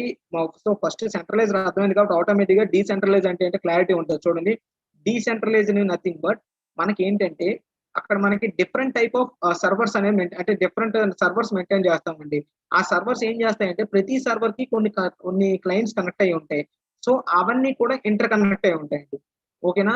అలా ఉండడం వల్ల ఏమవుతుందంటే ఇప్పుడు ఇన్ కేస్ ఒక క్లయింట్ ఏదైనా స్పెసిఫిక్ సర్వర్ అనేది మిస్ అయ్యిందంటే ఆ క్లయింట్ ఇంకో దగ్గర నుండి యాక్సెస్ చేసుకోగలడు డీసెంట్రలైజ్ నెట్వర్క్ లో. ఓకేనా? చూడండి, ఎందుకంటే సర్వర్స్ ఇక్కడ ఒక సర్వర్ కి కొన్ని క్లయింట్స్ ఉన్నాయి, అలాగే డిఫరెంట్ గా నెట్వర్క్ ఫామ్ అయింది. ఆ సర్వర్స్ అన్ని కూడా మళ్ళీ ఇంటర్ కనెక్టెడ్ గా ఉన్నాయి. ప్రతి సర్వర్ ఇంకో సర్వర్ కి ఇంటర్ కనెక్ట్ అయి ఉంది. అప్పుడు ఏమవుతుంది, ఇప్పుడు ఒక క్లయింట్ ఒక దగ్గర నుండి ఒక సర్వర్ కానీ పనిచేయడం మానేసింది అనుకో, అప్పుడు ఆ క్లయింట్ ఏం చేస్తాడు, ఇంకో సర్వర్ కూడా కనెక్ట్ అయినాడు, ఇంటర్ కనెక్ట్ అయినాడు. ఓకేనా? సో అప్పుడు ఏమవుతుంది, ఈ ఇన్ఫర్మేషన్ అనేది ఇంకో సర్వర్ దగ్గర నుండి తీసుకుంటది. దట్ మీన్స్ అక్కడ ఇన్ఫర్మేషన్ అనేది ల్యాగ్ అవ్వదు. అట్ ది సేమ్ టైం మనకి ఇన్ఫర్మేషన్ క్లారిటీగా వస్తుంది. ఇక్కడ ఏదైనా సర్వర్ ప్రాబ్లం వచ్చినా సరే ఎటువంటి ఇష్యూస్ అనేవి ఉండవు డీసెంట్రలైజ్ నెట్వర్క్ లో. Whereas coming to distributed network ఏంటి అంటే ఇక్కడ డిఫరెంట్ టైప్ ఆఫ్ సర్వర్స్ ఉంటాయండి. అంటే ప్రతి క్లయింట్ ఒక సర్వర్ గా యాక్ట్ చేస్తారండి. అండ్ ప్రతి జియోగ్రాఫికల్ రీజన్ లో ఒక క్లయింట్ ఉంటాడు, ఆ క్లయింట్ సర్వర్ గా యాక్ట్ చేస్తాడు. అంటే ఇన్ కేస్ ఒక క్లయింట్ అనేవాడు ఒక దగ్గర నుండి ఒక దగ్గర నుండి మిస్ అయితే ఇన్ఫర్మేషన్ వేరే దగ్గర నుండి ఇమీడియట్ గా వస్తుందండి. ఇక్కడ చూడండి, డీసెంట్రలైజ్డ్ ఫిగర్ చూడండి. ఇప్పుడు ఈ క్లయింట్ ఉన్నాడు, ఈ క్లయింట్ కి ఇన్ఫర్మేషన్ కావాలంటే ఈ సర్వర్ మిస్ అయిందంటే ఇంకో సర్వర్ కి వెళ్ళాలి. కానీ ఇక్కడ చూడండి, ఇక్కడ నుండి ఈ క్లయింట్ అనేవాడు ఈ సర్వర్ కి కనెక్ట్ అయి ఉన్నాడు, అదే సర్వర్ కి ఇంకో క్లయింట్, అలా అదే క్లయింట్ ఇంకో సర్వర్ కి, ఒక క్లయింట్ 3-4 సర్వర్లు కనెక్ట్ అయి ఉన్నాడు. సో ఇన్ఫర్మేషన్ ఎక్కడి నుండి అని వస్తుంది. ఓకేనా? డిస్ట్రిబ్యూట్ అవుతుంది అక్కడ నెట్వర్క్. ఎగ్జాంపుల్ చెప్పాలంటే మీరు గూగుల్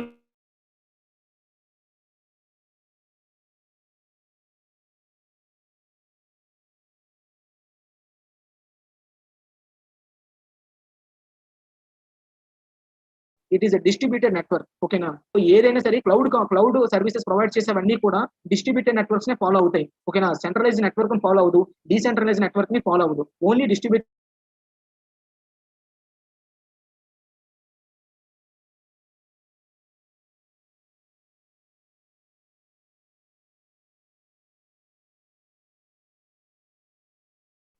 ఓకే, నా వాయిస్ ఏమైనా బ్రేక్ అవుతుందా? సో టైప్స్ ఆఫ్ నెట్వర్క్ లో first the centralise network, decentralise network, distributed network అండి. సెంట్రలైజ్ అంటే మాకు అక్కడ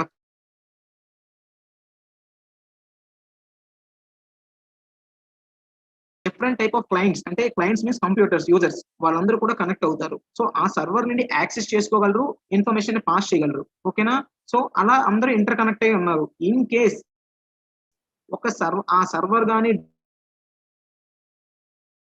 డౌన్ అంటే వాళ్ళ ఇంటర్నెట్ యాక్సెస్ వాళ్ళ నెట్వర్క్ యాక్సెస్ అనేది ఆటోమేటిక్ గా డౌన్ అయిపోతుంది. ఓకేనా? So that is about centralized. Whereas coming to decentralize network nothing but అక్కడ ఏంటంటే ఒక సర్వర్ అక్కడ అంటే డిఫరెంట్ సర్వర్స్ మెయింటైన్ చేస్తారండి. ప్రతి సర్వర్ కి కొంతమంది క్లయింట్స్ ని కనెక్ట్ చేస్తారు. సో ఆ క్లయింట్స్ ని కనెక్ట్ చేసిన సర్వర్ ఏం చేస్తారంటే ఆ సర్వర్ ని వేరే సర్వర్ ఇంకో ఊర్లో ఉండే సర్వర్ ని కనెక్ట్ చేస్తారు. అలా చేస్తే దాన్ని మనం డీసెంట్రలైజ్ నెట్వర్క్ అంటాం. దీనికి కూడా అడ్వాంటేజ్ ఏంటి అంటే ఇన్ కేస్ సెంట్రలైజ్ నెట్వర్క్ లాగా సర్వర్ ఫెయిల్ అయింది అనుకోండి, ఇక్కడ కొలాప్స్ అవ్వదు. ఇక్కడ ఏం చేస్తుంది అంటే వేరే సర్వర్ నుండి ఇన్ఫర్మేషన్ యాక్సెస్ చేసుకుంటది. ఎందుకంటే ఈ సర్వర్ లో ఉండే ఇన్ఫర్మేషన్ ఆ సర్వర్ లో షేర్ చేస్తారు, ఆ సర్వర్ లో ఉండే ఇన్ఫర్మేషన్ ఇంకో సర్వర్ లోకి, అలా ఏబిసిడి సర్వర్స్ లో ఇన్ఫర్మేషన్ షేర్ అవుతూ ఉంటది. సో ఏ సర్వర్ కనెక్ట్ అయిన క్లయింట్స్ ఏమైనా డిస్టర్బ్ అయితే బి సర్వర్ నుండి తీసుకుంటారు, లేదనుకుంటే సి సర్వర్ నుండి తీసుకుంటారు. అర్థమైందా? సో అలా మనం యాక్సెస్ చేయొచ్చు. And next coming to distributed network వచ్చేసరికి ఏమవుతుంది, ఇక్కడ ప్రతి సర్వరు ప్రతి క్లయింట్ అందరు కూడా ఇంటర్ కనెక్ట్ అయి ఉంటారు. అర్థమైందా అయ్యా? సో ఇక్కడ ఏంటి, ఓన్లీ సర్వర్స్ మాత్రమే ఇంటర్ కనెక్ట్ అయి ఉన్నాయి. కానీ ఇక్కడ ఏమవుతుంది, సర్వర్స్ తో పాటు క్లయింట్స్ కూడా ఇంటర్ కనెక్ట్ అయి ఉన్నారు. అందువల్ల ఏమవుతుంది, ఎవరైతే ఇన్ఫర్మేషన్ ని ఎంత మాక్సిమం స్పీడ్ లో గ్రాస్ప్ చేయగలరో అది మనం తీసుకుంటది ఇక్కడ. ఓకేనా? ఇక్కడ ఒక నెట్వర్క్ ఎస్టాబ్లిష్ చేయండి. నెట్వర్క్ ఏంటి, ఎంత వేరంగా ఇన్ఫర్మేషన్ వస్తే మనకి షార్ట్ ఫామ్ లో ఇన్ఫర్మేషన్ అంటే ఫాస్ట్ గా వస్తుందండి ఈ డిస్ట్రిబ్యూటెడ్ నెట్వర్క్ లో. అందుకే AWS అనేది మనం ఎక్కువగా డిస్ట్రిబ్యూటెడ్ నెట్వర్క్ ని యూజ్ చేస్తుంది.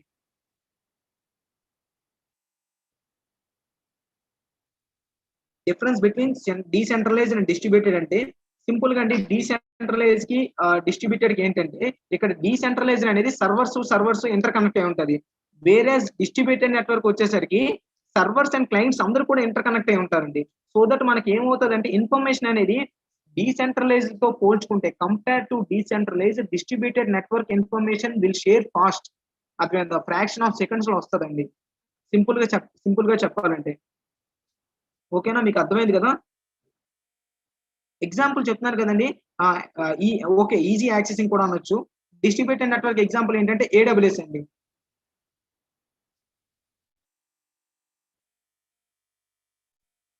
ఓకే, థ్యాంక్ యూ అండి, క్లియర్. నెక్స్ట్ టాపిక్ ఏంటి అంటే, మీకు ఈ టైప్స్ ఆఫ్ నెట్వర్క్ అర్థమైంది అనుకుంటా. ఎవరికైనా ఇంకా అర్థం కాలేదంటే మెసేజ్ చేయండి, ప్రాబ్లం లేదు, ఇంకోసారి ఎక్స్ప్లెయిన్ చేస్తా.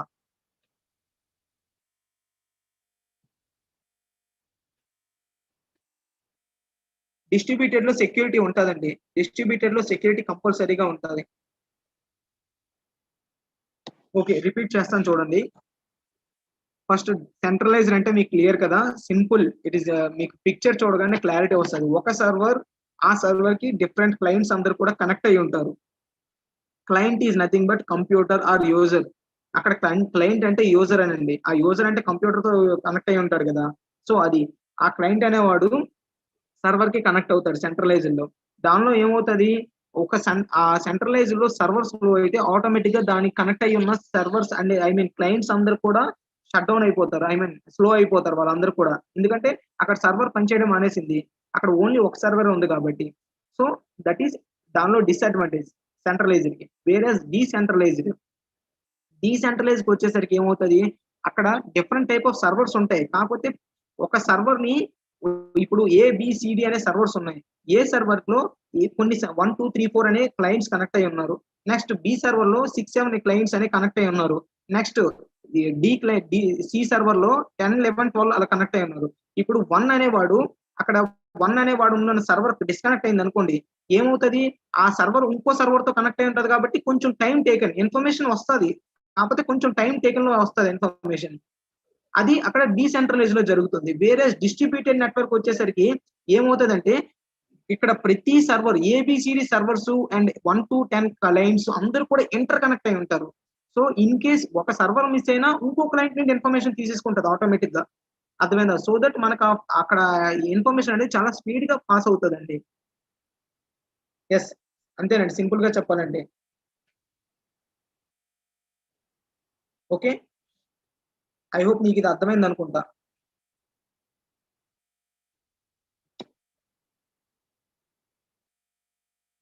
Okay, thank you.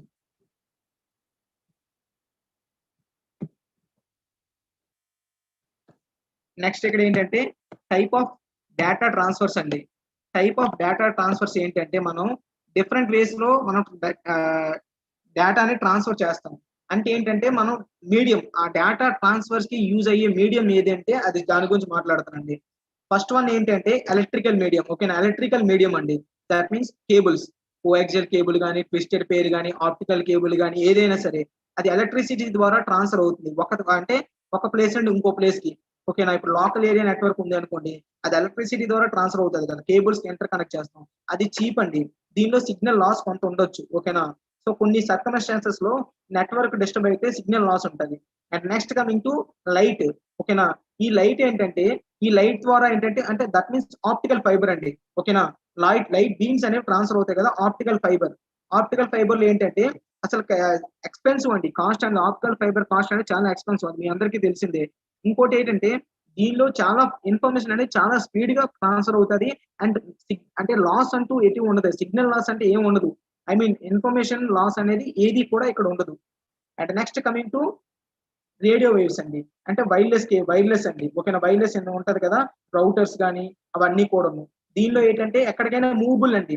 ఎక్కడైనా సరే మీరు మూవ్ చేసుకోవచ్చు, ఎక్కడి నుండి ఎక్కడికైనా మూవ్ అవ్వచ్చు, ఏమైనా అవచ్చు. కాకపోతే ఇది ఏంటంటే షార్ట్ రేంజ్.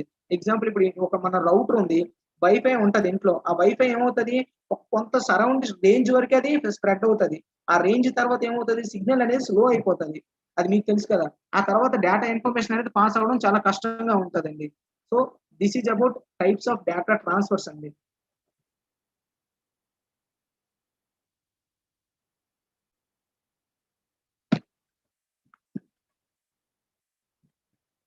యూట్యూబ్ లో వాయిస్ వస్తుంది కానీ స్క్రీన్ షేర్ లో లేదు సార్. సారీ అండి, స్క్రీన్ షేర్ లో ఉందండి, షేర్ చేశాను ఆల్రెడీ. షేర్ లో ఉంది. మేబీ కొంతమందికి నెట్వర్క్ ఇష్యూ వల్ల యూట్యూబ్ వాళ్ళకి ఉండదండి. రేపు క్లాస్ లేదండి, so Sunday class holiday. Don't worry, Sunday class holiday అండి. Can you please explain Joshna గారు అసలు క్వశ్చన్ ఏంటి ఒకసారి అడగండి. ఏ పిక్ అండి ఇప్పుడు మీకు కనిపించిందా? డేటా ట్రాన్స్ఫర్స్ గురించా?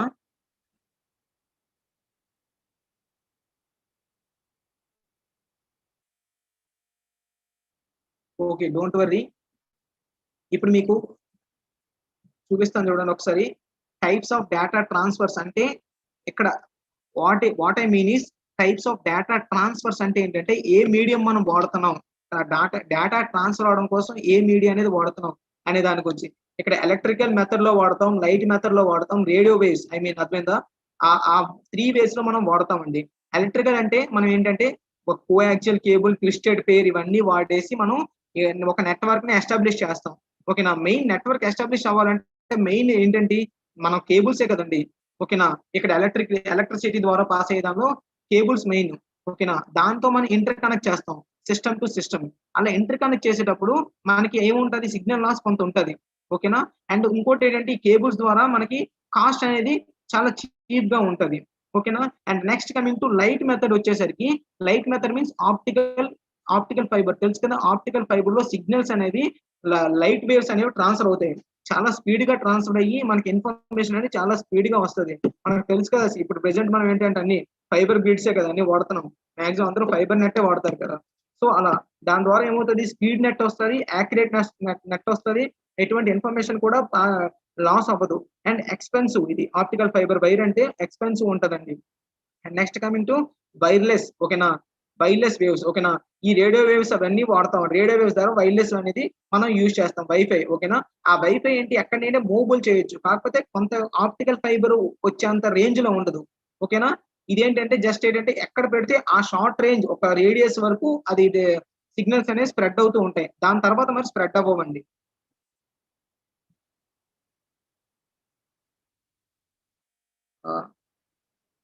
Centralised network.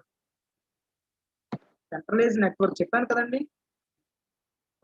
పీడిఎఫ్ ప్రొవైడ్ చేస్తానండి, డోంట్ వరీ. మీకు పీపీటీ షేర్ చేస్తాను. ఓకేనా? పీపీటీ షేర్ చేయడం కానీ పీడిఎఫ్స్ కానీ నేను ఏదో ఒకటి మీకు ప్రొవైడ్ చేస్తాను.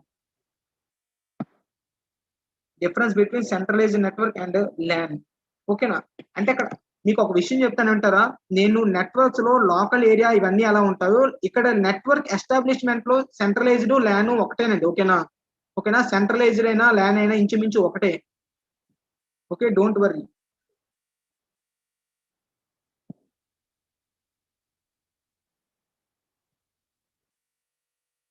ఓకేనండి, షూర్ షేర్ చేస్తానండి, డోంట్ వరీ. ఓకేనా? జస్ట్ మినిట్ అండి, క్లాస్ వన్ అండి. ప్లీజ్ అందరూ కూడా మెసేజెస్ ఆపండి. మీకు చాట్ బాక్స్ డిజేబుల్ చేశాను, అయినా మెసేజెస్ వస్తున్నాయండి.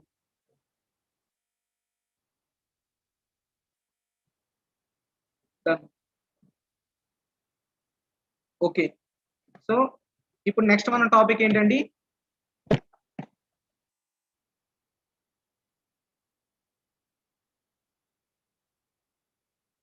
సో నెక్స్ట్ టాపిక్ వచ్చేసరికి ఓకేనా కొన్ని డెఫినేషన్స్ అండి. ఏంటి అంటే మనకి ఇంపార్టెంట్ డెఫినేషన్స్. ఓకేనా? ఇంపార్టెంట్ డెఫినేషన్స్ ఏంటి అంటే బిట్ రేట్ అంటామండి.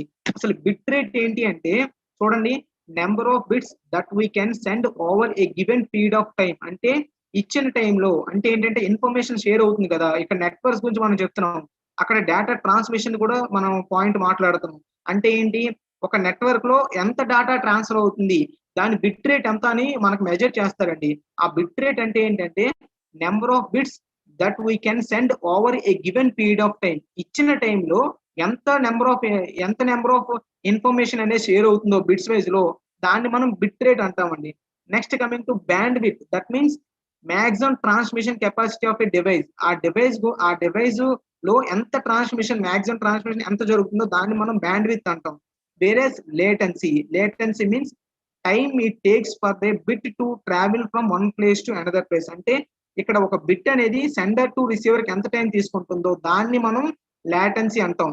ఎన్ని బిట్స్ అనేది ఫ్లో అవుతుందో దాన్ని బిట్ రేట్ అంటున్నాం. ఆ బిట్స్ అన్ని కలిపి ఎంత ఫ్లో అవుతుందో దాన్ని బ్యాండ్ విడ్త్ అంటున్నాం. ఓకేనా? సో ఇవన్నీ కూడా ఇంపార్టెంట్ డెఫినేషన్స్ మనకు తెలుసుకోవాల్సిన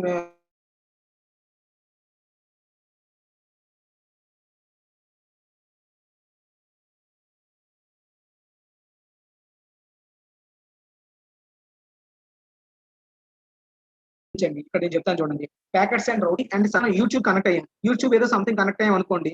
కనెక్ట్ అవ్వగానే మనం ఏం చేస్తాం, సంథింగ్ ఏదో సాంగ్ గురించి సెట్ చేస్తాం. సెట్ చేయగానే మనం ఏమనుకుంటాం, డైరెక్ట్ గా కనెక్షన్ వెళ్ళిపోతుంది. సో అలా కనెక్షన్ వెళ్ళిపోగానే మనకి ఇమీడియట్ గా మనకి అవుట్పుట్ వచ్చేస్తుంది. ఐ మీన్ మనం ఏదైతే సాంగ్ మనం సాంగ్ సెట్ చేసామో ఆ సాంగ్ ఇమీడియట్ గా వచ్చేస్తుంది అని మనం అనుకుంటాం. కానీ అలా జరగదండి. అసలు ఏం జరుగుతుందో చెప్తాను వినండి. ఫస్ట్ అలా మనం ఇన్ కేస్ ఎప్పుడైనా సరే మనం వాళ్ళకి డైరెక్ట్ గా సర్వర్ కనెక్ట్ అయిపోయాం అనుకోండి, మన ఇన్ఫర్మేషన్ ఏది అడుగుతున్నాం అది డైరెక్ట్ గా ఇన్ఫర్మేషన్ అనేది లాస్ అవుతుంది. మనం ఒకటి అడిగితే మనకి సిస్టమ్ అనేది అవుట్పుట్ ఇంకోటి చూపిస్తుంది. ఓకేనా? అలా జరగకుండా ఉండడం కోసం ఏం చేస్తామంటే నెక్స్ట్ దీనిలో ఇమేజ్ లో చూడండి. ఫస్ట్ ఇప్పుడు ఎగ్జాంపుల్ ఒక ఫోటో ఉందనుకోండి. ఆ ఫోటో మనం తీస్తే డైరెక్ట్ మనకు ఫోటో కనిపిస్తుంది. కానీ ఇంటర్నల్ ఏం జరుగుతుంది, ప్రతి ఒక్క పిక్సెల్ కి కూడా కొన్ని బైనరీ కోడ్స్ ఉంటాయండి. ఆ బైనరీ కోడ్స్ బేస్ చేసుకొని అవన్నీ కూడా పిక్సెల్స్ అన్ని ఫామ్ అయ్యి మనకు ఫోటో ఎలా చూపిస్తుందో అలానే ఇక్కడ కూడా ఏం జరుగుతుందంటే ప్రతి ఇన్ఫర్మేషన్ మనం ఏదైతే ఒక ఇన్ఫర్మేషన్ ఎగ్జాంపుల్ నేను నా దగ్గర నుండి ఏం చేస్తాను, ఇందాక మీకు స్టార్టింగ్ లో చెప్పాను, ఒక చిన్న ఇన్ఫర్మేషన్ ని నేను ఇన్పుట్ గా ఒక ఎగ్జాంపుల్ నేను గూగుల్లో ఒక ఇన్ఫర్మేషన్ కొట్టాను అనుకోండి.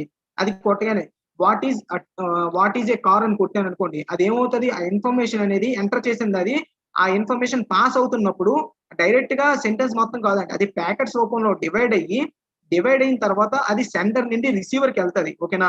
అక్కడికి వెళ్ళేటప్పుడు ఏమవుతుంది, ప్యాకెట్స్ లో మనం డిస్ట్రిబ్యూట్ చేస్తాం కదా, మరి ప్రతి ప్యాకెట్ వెళ్ళిందో లేదో చెక్ చేసుకోవాలి కదా. అది ఎవరి వర్క్ అంటే టీసీపీ అండి. అక్కడ చూడండి, ట్రాన్స్మిషన్ కంట్రోల్ ప్రోటోకాల్ అనేది మనకి ఏం చేస్తుంది, ఇక్కడ సెండర్ దగ్గర టీసీపీ ఒకటి ఉంటుంది, రిసీవర్ దగ్గర ఒక టీసీపీ ఉంటుంది. ఈ సెండర్ దగ్గర టీసీపీ ఏం చెప్తుంది, నేను ఎన్ని ప్యాకెట్స్ డివైడ్ చేశానో రిసీవర్ టీసీపీకి ఇమీడియట్ గా ఇన్ఫర్మేషన్ షేర్ చేస్తుంది. సో అక్కడ రిసీవర్ టీసీపీ ఏం చేస్తుంది, ఎగ్జాంపుల్ సెండర్ దగ్గర ఒక మెసేజ్ 10 ప్యాకెట్స్ లో డివైడ్ చేసి పంపిస్తుంది. రిసీవర్ టీసీపీకి ఆ ఇన్ఫర్మేషన్ షేర్ వెళ్తుంది. వెళ్ళగానే అక్కడ రిసీవర్ టీసీపీ ఏం చేస్తుందంటే ఆ 10 ప్యాకెట్స్ వచ్చాయా లేదా, అన్ని వచ్చిన తర్వాత 10 ప్యాకెట్స్ వచ్చాయా లేదా చెక్ చేసుకుంటది. ఇన్ కేస్ ఏమైనా ప్యాకెట్ కానీ మిస్ అయితే ఒక ఎకనాలజ్మెంట్ అనేది ఇమీడియట్ గా పంపిస్తుందండి. ఎక్కడికి, సెండర్ కి. సో అప్పుడు సెండర్ ఏం చేస్తారు, మొత్తం అన్ని సెండ్ చేయరు. ఏదైతే ఎకనాలజ్మెంట్ మిస్ అయింది అన్నారో అది ఆ ప్యాకెట్స్ మాత్రం మళ్ళీ పంపిస్తుంది. అప్పుడు ఏమవుతుంది, సో టోటల్ ఇన్ఫర్మేషన్ మొత్తం తీసుకోగానే ఇమీడియట్ గా అప్పుడు మళ్ళీ ఈ రిసీవర్ కి అక్కడ ఇన్ఫర్మేషన్ మొత్తం డిస్ప్లే చేస్తుంది. ఎగ్జాంపుల్ అర్థం కావడం కోసం ఏం చెప్పాను మీకు, ఒక షేరిట్ నుండి ఇంకో షేరిట్ కి ఇన్ఫర్మేషన్ పాస్ చేస్తున్నప్పుడు ఏమవుతుంది, మీ మొబైల్లో షేరిట్ ఒకసారి ట్రై చేయండి. ఒక మూవీ కానీ ఫైల్ కానీ ఏదైనా ఆడియో ఫైల్ కానీ పంపించినప్పుడు మధ్యలో ఆగింది అనుకోండి, మళ్ళీ సెకండ్ టైం అది పంపిస్తే మళ్ళీ స్టార్టింగ్ నుండి అవ్వదు. అది ఎక్కడి నుండి అవుతుంది అంటే మళ్ళీ ఎక్కడి నుండి అయితే మిస్ అయిందో అక్కడి నుండి మళ్ళీ స్టార్ట్ అవుతుందండి. ఓకేనా? సో అలా మనం ఇక్కడ ప్యాకెట్ స్విచ్చింగ్ అనేది జరుగుతుంది. జస్ట్ మినిట్ అండి.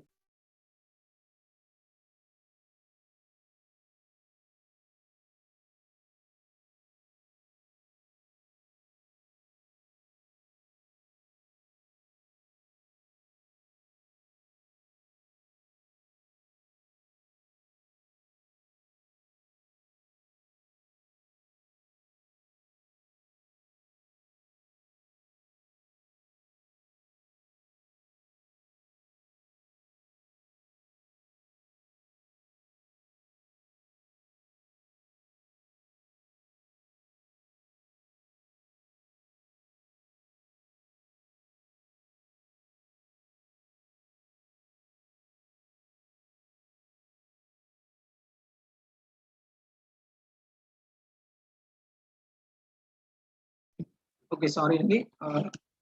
సో ఇలా టీసీపీ అనేది మనకు అక్కడ ప్యాకెట్స్ ని మనం ప్యాకెట్స్ ని ఎలా మనం రిసీవ్ చేసుకుంటాం అనేది ఇక్కడ క్లారిటీగా టీసీపీ అనేది మెయిన్ ఇంపార్టెంట్ రోల్ అండి. ఓకేనా? నెక్స్ట్ ఇక్కడ చూసుకుంటే చూడండి, ఇక్కడ నేను చెప్పాను కదా, ప్యాకెట్ అనేది ఇక్కడ డివైడ్ అయిన తర్వాత మీకు అనేది సింపుల్ గా ఒక సబ్జెక్ట్ అనేది చెప్పేశానండి. ఇక్కడ అన్ని కూడా ఇమేజ్ అనేది డిఫరెంట్ ఇమేజ్, అక్కడ ప్యాకెట్ పంపించడం, ఇక్కడ ప్యాకెట్ రిసీవ్ చేసుకోవడం, చెక్ చేసుకోవడం అన్ని కూడా చూడండి.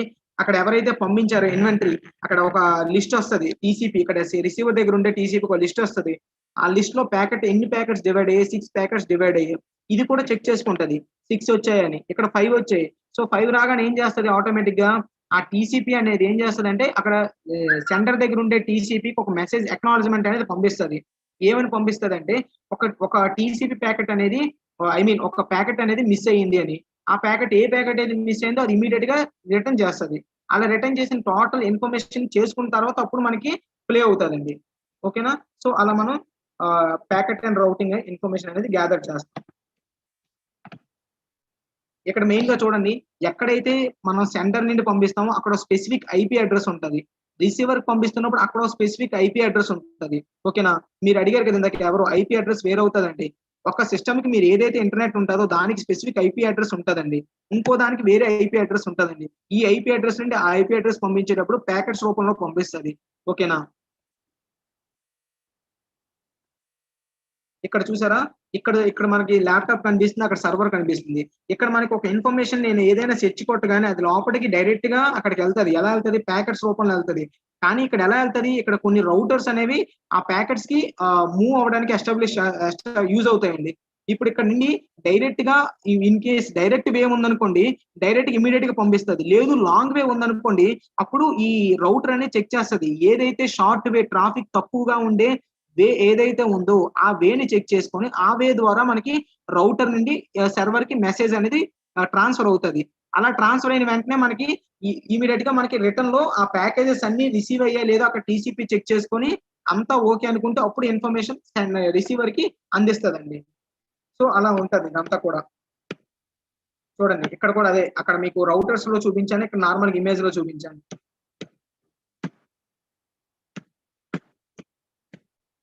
So this is packet and routing అండి.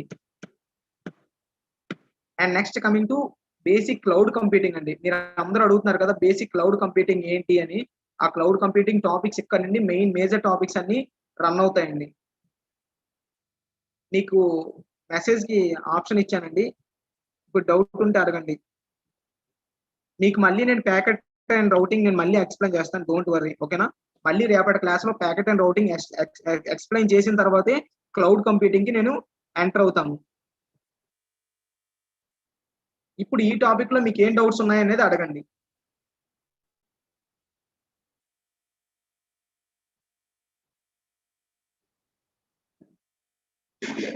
లాటెన్సీ అంటే ఏంటంటే, ఇప్పుడు ఒక బిట్ అనేది ఉందండి, ఆ బిట్ అనేది ఒక ఇన్ఫర్మేషన్ అనేది సెండర్ నుండి రిసీవర్ కి ఎంత టైంలో ట్రాన్స్ఫర్ అవుతుందో దాన్ని మనం లేటెన్సీ అంటామండి. ఓకేనా? సెండర్ నుండి రిసీవర్ కి ఇన్ఫర్మేషన్ పాస్ అయ్యే టైం ని మనం లేటెన్సీ అంటాం. బిట్ రేట్ అంటే ఏంటంటే ఎన్ని బిట్స్ సెండర్ నుండి రిసీవర్ కి స్పెసిఫిక్ టైంలో పాస్ అవుతున్నాయి, దాన్ని బిట్ రేట్ అంటాం. బ్యాండ్ విడ్త్ ఏంటంటే ఇక్కడ నుండి సెంటర్ నుండి రిసీవర్ కి ఎన్ని బిట్స్ ఆ ఫామ్ వెళ్తున్నాయో ఆ విడ్త్ ని మనం బ్యాండ్ విడ్త్ అంటామండి.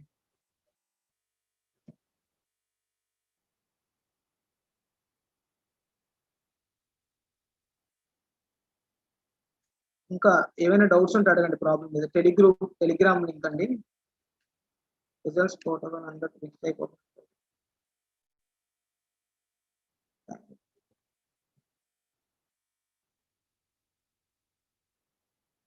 ఐపీ అడ్రస్ లేకపోతే అవదండి, స్పెసిఫిక్ ఐపీ అడ్రస్ ద్వారా ట్రాన్స్ఫార్మ్ అవుతుంది. ఓకేనా? ఒక ఐపీ ద్వారానే ఏదైనా ఇన్ఫర్మేషన్ పాస్ అవుతుందండి sender to receiver.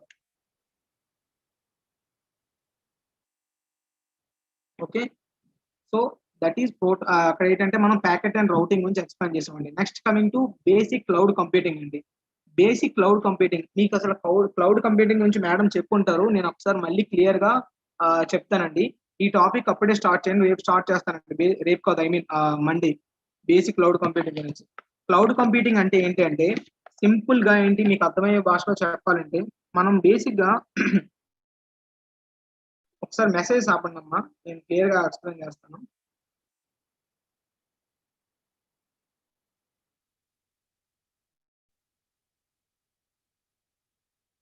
Just minute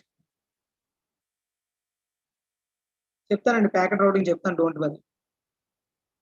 cloud computing అంటే ఏంటి చెప్తాను చూడండి. మనం నార్మల్ గా క్లౌడ్ కంప్యూటింగ్ రాకముందు ఏం జరిగేదో చెప్తానండి, ఆ తర్వాత మీకు ఒక క్లారిటీ వస్తుంది క్లౌడ్ కంప్యూటింగ్ అంటే ఏంటి. బేసిక్ గా మనం ప్రతి ఆర్గనైజేషన్ లో ఒక సర్వర్ అనేది ముందు అంటే ఫ్యూ డేస్ బ్యాక్ మెయింటైన్ చేసేవారండి. ప్రతిసారి ఒక ఆఫీస్ లో సర్వర్ అనేది ఉండేది. ఆ సర్వర్ అనేది ఎందుకు అంటే మనం ఏదైనా ఇన్ఫర్మేషన్ అంతా కూడా స్టోర్ చేసుకోవడానికి. ఓకేనా? మనకు కావాల్సిన ఇన్ఫర్మేషన్ అంతా కూడా సర్వర్ లో స్టోర్ చేసేవాళ్ళం, అంటే సర్వర్ లో డేటాబేస్ లో స్టోర్ చేసేవాళ్ళం. ఓకేనా? ఆ యాక్టివిటీస్ కానీ ప్రాసెస్ కానీ ఫైల్స్ కానీ అన్ని కూడా ఇది స్టోర్ చేయడానికి ఈ సర్వర్ కొనాలంటే ల్యాక్స్ లో ఖర్చు ఉండేదండి. ల్యాక్స్ లో ఉంటది ఆ అమౌంట్ ఒక సర్వర్ కొనాలంటే. ఆ సర్వర్ కొన్న తర్వాత దానికి మెయింటెనెన్స్ ఖర్చు ఇంకెక్కువ ఉంటదండి. ఆ మెయింటైన్ చేయడానికి ఒక మనం అసిస్టెంట్స్ ఒక అడ్మిన్ ఏమంటారు దాన్ని ల్యాబ్ టెక్నీషియన్స్ కొంతమందిని పెట్టాలండి. ఓకేనా? ఆ అడ్మిన్ ఎవరు ఉంటారో వాళ్ళందరినీ పెట్టాలి. వాళ్ళకి కూడా కొంచెం అమౌంట్ పే చేయాలి. సో ఇక్కడ సర్వర్స్ కొనాలి, దాని మెయింటెనెన్స్ చూడాలి అండ్ వీళ్ళకి సాలరీస్ పే చేయాలి. ఇవన్నీ కూడా ఏమవుతది, చాలా బర్డెన్ అయ్యేది. సర్వర్స్ మెయింటైన్ చేయడం చాలా కష్టం అయ్యేది. చాలా చాలా అంటే చాలా కష్టం. సో అప్పుడు ఏం చేశారంటే ఈ క్లౌడ్ కంప్యూటింగ్ ని మన అనేది వచ్చిందండి. అసలు క్లౌడ్ కంప్యూటింగ్ అంటే ఏంటంటే మనం వితౌట్ అంటే మనం డబ్బులు అంత పెట్టకుండానే రెంటల్ బేసిస్ అండి. ఇప్పుడు ఎగ్జాంపుల్ మీకు అర్థం కావాలంటే కార్ ఉందండి. కార్ అనేది అందరూ ఎవరైతే ఓన్ కార్ ఉందో వాళ్ళు మాత్రమే ట్రావెల్ చేస్తున్నారా? లేదు కదా! కార్ లేని వాళ్ళు కూడా ట్రావెల్ చేస్తున్నారు. ఎలా చేస్తున్నారు? రెంట్ బేస్ చేసుకొని దాని కార్‌కి అమౌంట్ పే చేసి మనం ఒక దగ్గర నుండి ఇంకో ప్లేస్‌కి వెళ్తున్నాం. ఓకేనా? అది మనకి ఎప్పుడు కావాలంటే అప్పుడు. ఇప్పుడు కార్ కొనే వాళ్ళు అందరికీ కార్ కొనే ఏమంటే అమౌంట్ ఉండదు. ఓకేనా? ఫైనాన్షియల్‌గా సపోర్ట్ ఉండదు. అలాంటప్పుడు ఏం చేస్తారు, వాళ్ళకి ప్రతిరోజు కార్ అవసరం ఉండదు కదా! ఏ రోజైతే కార్ అవసరం ఉంటదో ఆ రోజు ఆ కార్‌కి రెంట్ పే చేసి ఒక దగ్గర నుండి ఇంకో ప్లేస్‌కి వెళ్తారు. మళ్ళీ అవసరం లేనప్పుడు మరి అవసరం లేదు కదా! అవసరం లేనప్పుడు యూజ్ చేయరు. మళ్ళీ ఎప్పుడైతే అవసరమో మళ్ళీ అమౌంట్ పే చేసి మళ్ళీ కార్ ఎక్కుతారు కదా! అలానే క్లౌడ్ కంప్యూటింగ్ అండి. సింపుల్‌గా అర్థం అవ్వడం కోసం. ఏంటి అంటే సర్వర్స్ అనేది మనం కొనాలంటే అమౌంట్ ఎక్కువ అవుతది. సో అలాంటప్పుడు సర్వర్స్ కొనాల్సిన పని లేదు. ఓకేనా? ఇప్పుడు అమెజాన్ వాళ్ళు వీళ్ళందరూ ఏంటంటే సర్వర్స్‌ని ఆన్‌లైన్‌లో రెంటల్ బేసిస్ లో మనకి ప్రొవైడ్ చేస్తున్నారు. దాన్నే మనం ఏడబ్ల్యూఎస్ అంటాం. అమెజాన్ వెబ్ సర్వీసెస్ అంటాం. అంటే వెబ్ సర్వీసెస్ ప్రొవైడ్ చేస్తున్నారు వాళ్ళు. అర్థమైందా? వెబ్ సర్వీసెస్ ప్రొవైడ్ చేస్తున్నారు. అంటే ఎలాగా? ఇప్పుడు ఎగ్జాంపుల్ నీకు ఇందాక ఎవరో అడిగారు కదా! పోర్టల్ అంటే మార్క్స్ రిపోర్ట్స్ మనకి results sheet results web pages ఉంటాయి కదా! వెబ్‌సైట్స్ అవన్నీ కూడా ఏంటి అన్నారు. ఇప్పుడు ఎగ్జాంపుల్ ఒక స్కూల్స్ 9 అనే ఒక వెబ్‌సైట్ ఉందండి. ఎగ్జాంపుల్ చెప్తున్నాను. లేకపోతే మనబడి అనే వెబ్‌సైట్ ఉందండి. ఈ 2 ఏం జరుగుతాయంటే మనకి ప్రతిరోజు మనబడి స్కూల్స్ 9 ఓపెన్ చేస్తూ ఉంటామా? ఓపెన్ చేయం కదా! మనం ఎప్పుడైతే అవసరం ఉంటదో ఆ రోజు రిజల్ట్స్ వచ్చే రోజు మనం ఓపెన్ చేస్తాం. సో వాళ్ళు ఏం చేస్తారు? ఇన్ కేస్ వాళ్ళు సర్వర్స్ మెయింటైన్ చేశారనుకోండి, వాళ్ళకి ప్రతిరోజు రిజల్ట్స్ రావు. సో వాళ్ళకి సర్వర్‌కి అయ్యే ఖర్చు ఉంటది. దాని మెయింటెనెన్స్ ఉంటది. అక్కడ పనిచేసే వాళ్ళకి ఇవ్వాల్సిన సాలరీస్ ఉంటాయి. సో వాళ్ళు ఏం చేస్తారు? ఈ క్లౌడ్ కంప్యూటింగ్ ని బేస్ చేసుకుంటారండి. క్లౌడ్ కంప్యూటింగ్ అంటే ఆన్‌లైన్ సర్వర్స్ ని రెంటల్‌గా ఇస్తారు. అద్దెకిస్తారు ఆన్‌లైన్ సర్వర్స్ అన్ని కూడా. అప్పుడు ఏం చేస్తారు వీళ్ళు ట్రాఫిక్ ఎక్కువ పెరుగుద్ది. అవునా కాదా? సో అలాంటప్పుడు ఏం చేస్తారు? వీళ్ళు ఇంత మెంబర్స్ గాని కొంటారు. ఓకేనా? ఇంత అమౌంట్ ఇచ్చి సర్వర్ ఇంత డేటాబేస్ కొంటారు. ఓకే. ఇన్ కేస్ ఆ సర్వర్స్ గాని ఎక్కువ మంది యాక్సెస్ చేస్తే అప్పుడు ఇమ్మీడియేట్‌గా మళ్ళీ డబ్బులిస్తారు. మళ్ళీ ఇంకొంచెం సర్వర్‌ని ఇంకొంచెం డేటాబేస్‌ని పెంచుకుంటారు. ఇంకొంచెం అంటే ఏంటంటే అక్కడ ట్రాఫిక్‌ని పెంచుకుంటారు. అర్థమైందా? అప్పుడేమవుతది? ఏ ప్రాబ్లమ్ ఉండదు. ఇన్ కేస్ అదే స్కూల్స్ 9 మనబడి ఒక చిన్న సర్వర్ కొన్నదనుకోండి, ఎక్కువ మంది యాక్సెస్ చేసే మళ్ళీ దానికేంటంటే దానికి ట్రాఫిక్ పెంచాలి, లేకపోతే మనం సర్వర్ ఇంక్రీజ్ చేయాలి అనుకుంటే ఇమ్మీడియేట్‌గా అవ్వదు. ఎందుకంటే మళ్ళీ మనం కొనాలి, దానికి డబ్బులు ఇన్వెస్ట్ చేయాలి. మళ్ళీ అదొక బర్డెన్ అవుతది. సో అలా వాళ్ళేం చేస్తారు? ఇలాంటి క్లౌడ్ కంప్యూటింగ్‌ని నమ్ముకుంటారు. అప్పుడేంటి సడెన్‌గా ట్రాఫిక్ ఇంక్రీజ్ అయిందనుకో, వాళ్ళకి కాల్ చేసి మాకు ఇంకొంచెం ఇంక్రీజ్ చేయండి అంటారు. ఓకేనా? అప్పుడేమవుతది? వాళ్ళు ఇంక్రీజ్ చేస్తారు. లేదు ఆ రోజు ట్రాఫిక్ లేదనుకో, మీరు ఎంత వాడితే అంతే పే చేస్తారు. ఎక్కువ అంటే ఈ రోజు నేను ఎలా అంటే ఒక ట్రాఫిక్ ఉంది కదా అని ఎక్కువ అమౌంట్ ఇచ్చాను. రేపు ట్రాఫిక్ లేదు కదా! నేను ఎంత ట్రాఫిక్ ఉంటే అంతే అమౌంట్ ఇస్తాను. ఎక్కువ అమౌంట్ ఇవ్వాల్సిన పని లేదు. వాళ్ళు కూడా మనల్ని అడగరు. సో దాన్ని మనం క్లౌడ్ కంప్యూటింగ్ అంటామండి. తెలుగులో చెప్పాలంటే ఇంకొంచెం అర్థమయ్యే విధంగా చెప్పాలంటే ఇంతేనండి క్లౌడ్ కంప్యూటింగ్ అంటే. ఓకేనా? దీనిలో కూడా మీకు డౌట్స్ ఉన్నాయా ఏమైనా?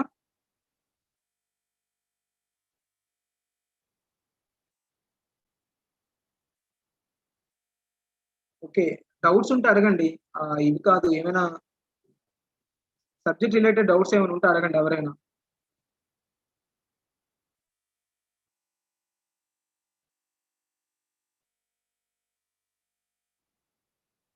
మీకు అర్థమవుతుందా? క్లాస్ అర్థమైందా అండి?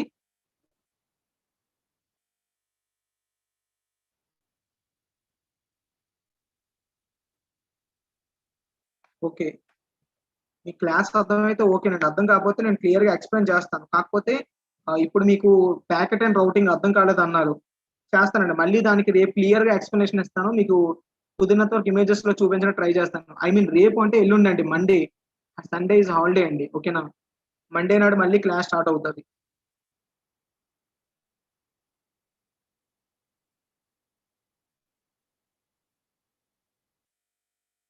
సంథింగ్ ఎవరండి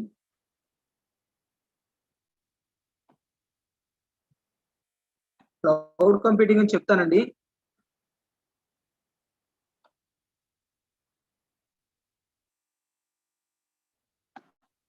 జస్ట్ మినిట్ అండి, చాలా మంది డౌట్స్ అడుగుతున్నారు.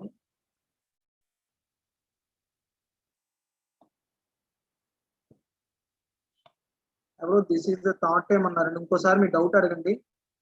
ఎందుకంటే ఇక్కడ ఎక్కువ మంది మెసేజ్ చేయడం వల్ల ఆటోమేటిక్ గా మెసేజెస్ అన్ని డౌన్ వెళ్ళిపోతాయండి.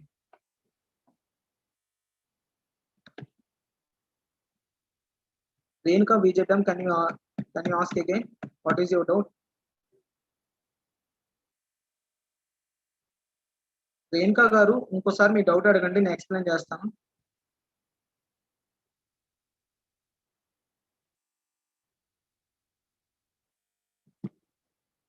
రేణుకా గారు సారీ, ఒకసారి అండి.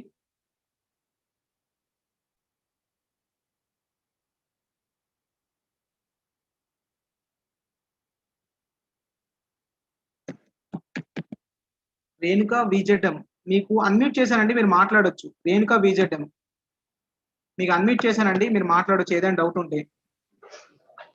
సార్ నాది ఫీడ్బ్యాక్ అవ్వట్లేదు సార్. ఫీడ్బ్యాక్ అమ్మా, ప్రాబ్లం అవును లేదు. సార్. మేబీ మీరు ఇంకోసారి ఇంకో మొబైల్ తో వేరే మొబైల్ తో ట్రై చేయండి అమ్మా, అవుతుంది, don't worry. Sir link sir. Link మీకు ఇచ్చిన లింకేనమ్మా, మీకు ఇప్పుడు లేదా లింక్, ఇంకోసారి నేను ప్రొవైడ్ చేస్తాను చూడండి. Okay sir. పెడుతున్నాను చూడండి. ఓకే. మీకు పెట్టానమ్మా, లింక్ పెట్టాను చూడండి. ఓకే సార్, చూసా. ఓకేనమ్మా, thank you. Thank you sir.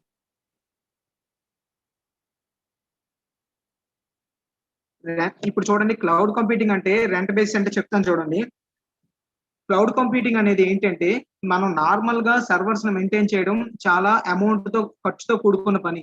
So అలాంటప్పుడు ఏం చేస్తారంటే మనం సర్వర్స్ ని మెయింటైన్ చేయకుండా సింపుల్ గా మనం రెంటల్ బేసిస్ ద్వారా మనం ఆన్లైన్ లో మనం తీసుకుంటామండి. రెంట్ ద్వారా మనం మెయింటైన్ చేస్తాం. అంటే ఏంటంటే ఈ రోజు నీకు ఎంత డేటాబేస్ కావాలి, ఎంత సర్వర్ కావాలి, ఆ రెండు మనం ఈ సర్వీస్ ప్రొవైడర్స్ ఎవరైతే ఉంటారో అంటే అమెజాన్ వాళ్ళందరినీ కూడా సర్వీస్ ప్రొవైడర్స్ అంటాం. సో వాళ్ళు మీకు సర్వీస్ ప్రొవైడ్ చేస్తారు. ఎలా ప్రొవైడ్ చేస్తారు? మీకు ఎంత డేటాబేస్ కావాలి, ఎంత బ్యాండ్విడ్త్ కావాలి, లేకపోతే ఎంత స్టోరేజ్ కావాలి అని అడుగుతారు. దాన్ని బట్టి మీరు మాట్లాడుకుంటారు, ఓకేనా. ఇన్ కేస్ మీరు అనుకున్న దానికన్నా ఎక్కువ మంది పీపుల్ మీ ఫైల్ ని యాక్సెస్ చేస్తే, ఐ మీన్ మీ సర్వర్ ని యాక్సెస్ చేస్తే, అప్పుడు ఏమవుతుందంటే మళ్ళీ మనం వాళ్ళకి కాల్ చేసి ఇంకొంచెం ఇంక్రీజ్ చేయండి అని చెప్తే ఆటోమేటిక్ గా వాళ్ళు ఇంక్రీజ్ చేస్తారు. సో దానికి ఏంటి, ఎంత ఇంక్రీజ్ చేస్తారో అంత అమౌంట్ మీకు పే చేయాలి, అంతే. సో అది మీకు ఈజీ కదా. ప్రతిరోజు మన సైట్ అనేది ప్రతిరోజు బిజీ అవ్వదు. ఇప్పుడు ఎగ్జాంపుల్ నేను సైట్ తీసుకున్నానండి, ఎగ్జాంపుల్ నాదే ఒక రిజల్ట్ సైట్ ఉంది అనుకోండి. ఆ రిజల్ట్ సైట్ నేను ప్రతిరోజు నాకు రిజల్ట్స్ రావు కదండి.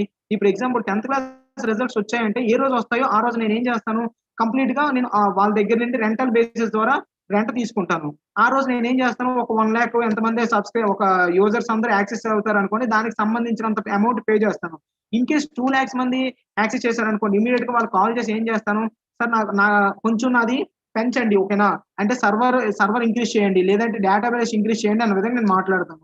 దాని ద్వారా ఏమవుతుంది, వాళ్ళు ఇమీడియట్ గా ఇంక్రీజ్ చేస్తారు. ఎంత ఇంక్రీజ్ చేస్తారో దానికి మాత్రం నేను పే చేస్తాను.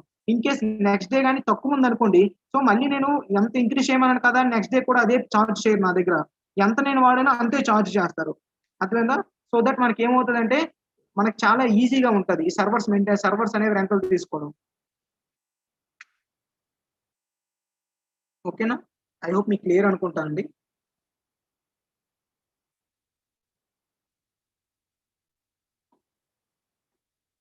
ఐపీ అడ్రస్ తో కనెక్ట్ చేస్తారండి.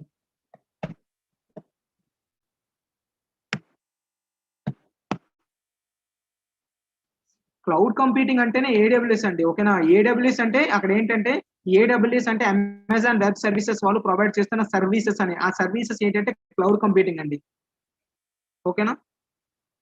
ఓకే, ఈ రోజు క్లాస్ మీకు అందరికి అర్థమైంది కదండి. Can you please respond in the chat box.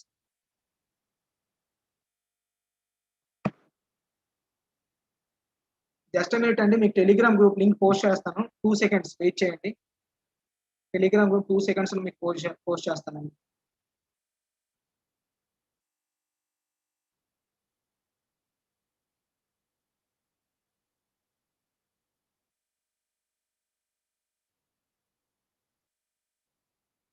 Okay,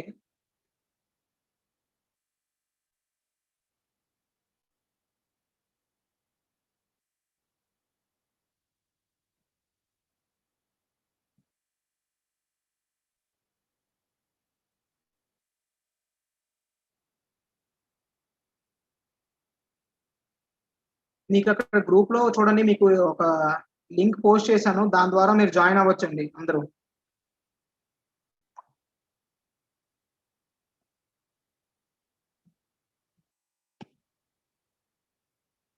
మీరు మెసేజ్ చేయడం ఆపితే మీరు మెసేజ్ చేయడం ఆపండి, నేను లింక్ పోస్ట్ చేస్తాను.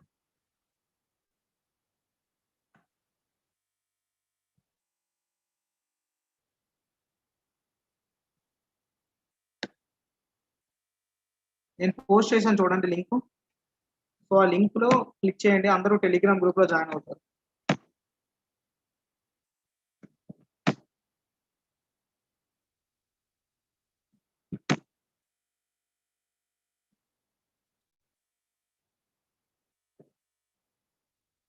ఆ టెలిగ్రామ్ గ్రూప్ లింక్ పోస్ట్ చేశానమ్మా, చూడండి అమ్మా, ప్రతి ఒక్కరు జాయిన్ అవ్వండి అమ్మా దానిలో.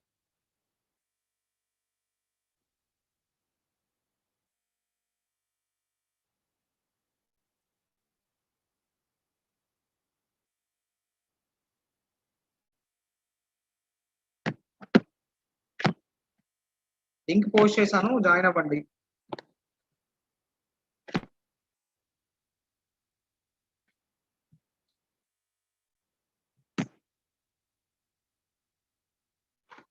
రేపు హాలిడే అమ్మా, రేపు లేదు, మళ్ళీ మండే క్లాస్ ఉందమ్మా.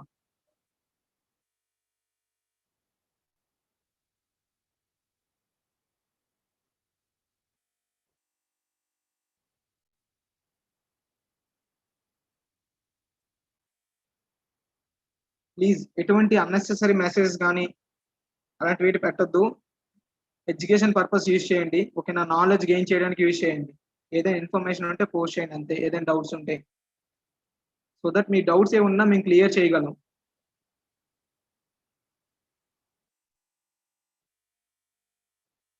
ఓకేనా? దట్స్ ఇట్ అండి. I want to end this session. Thank you everyone. Thank you for your patience.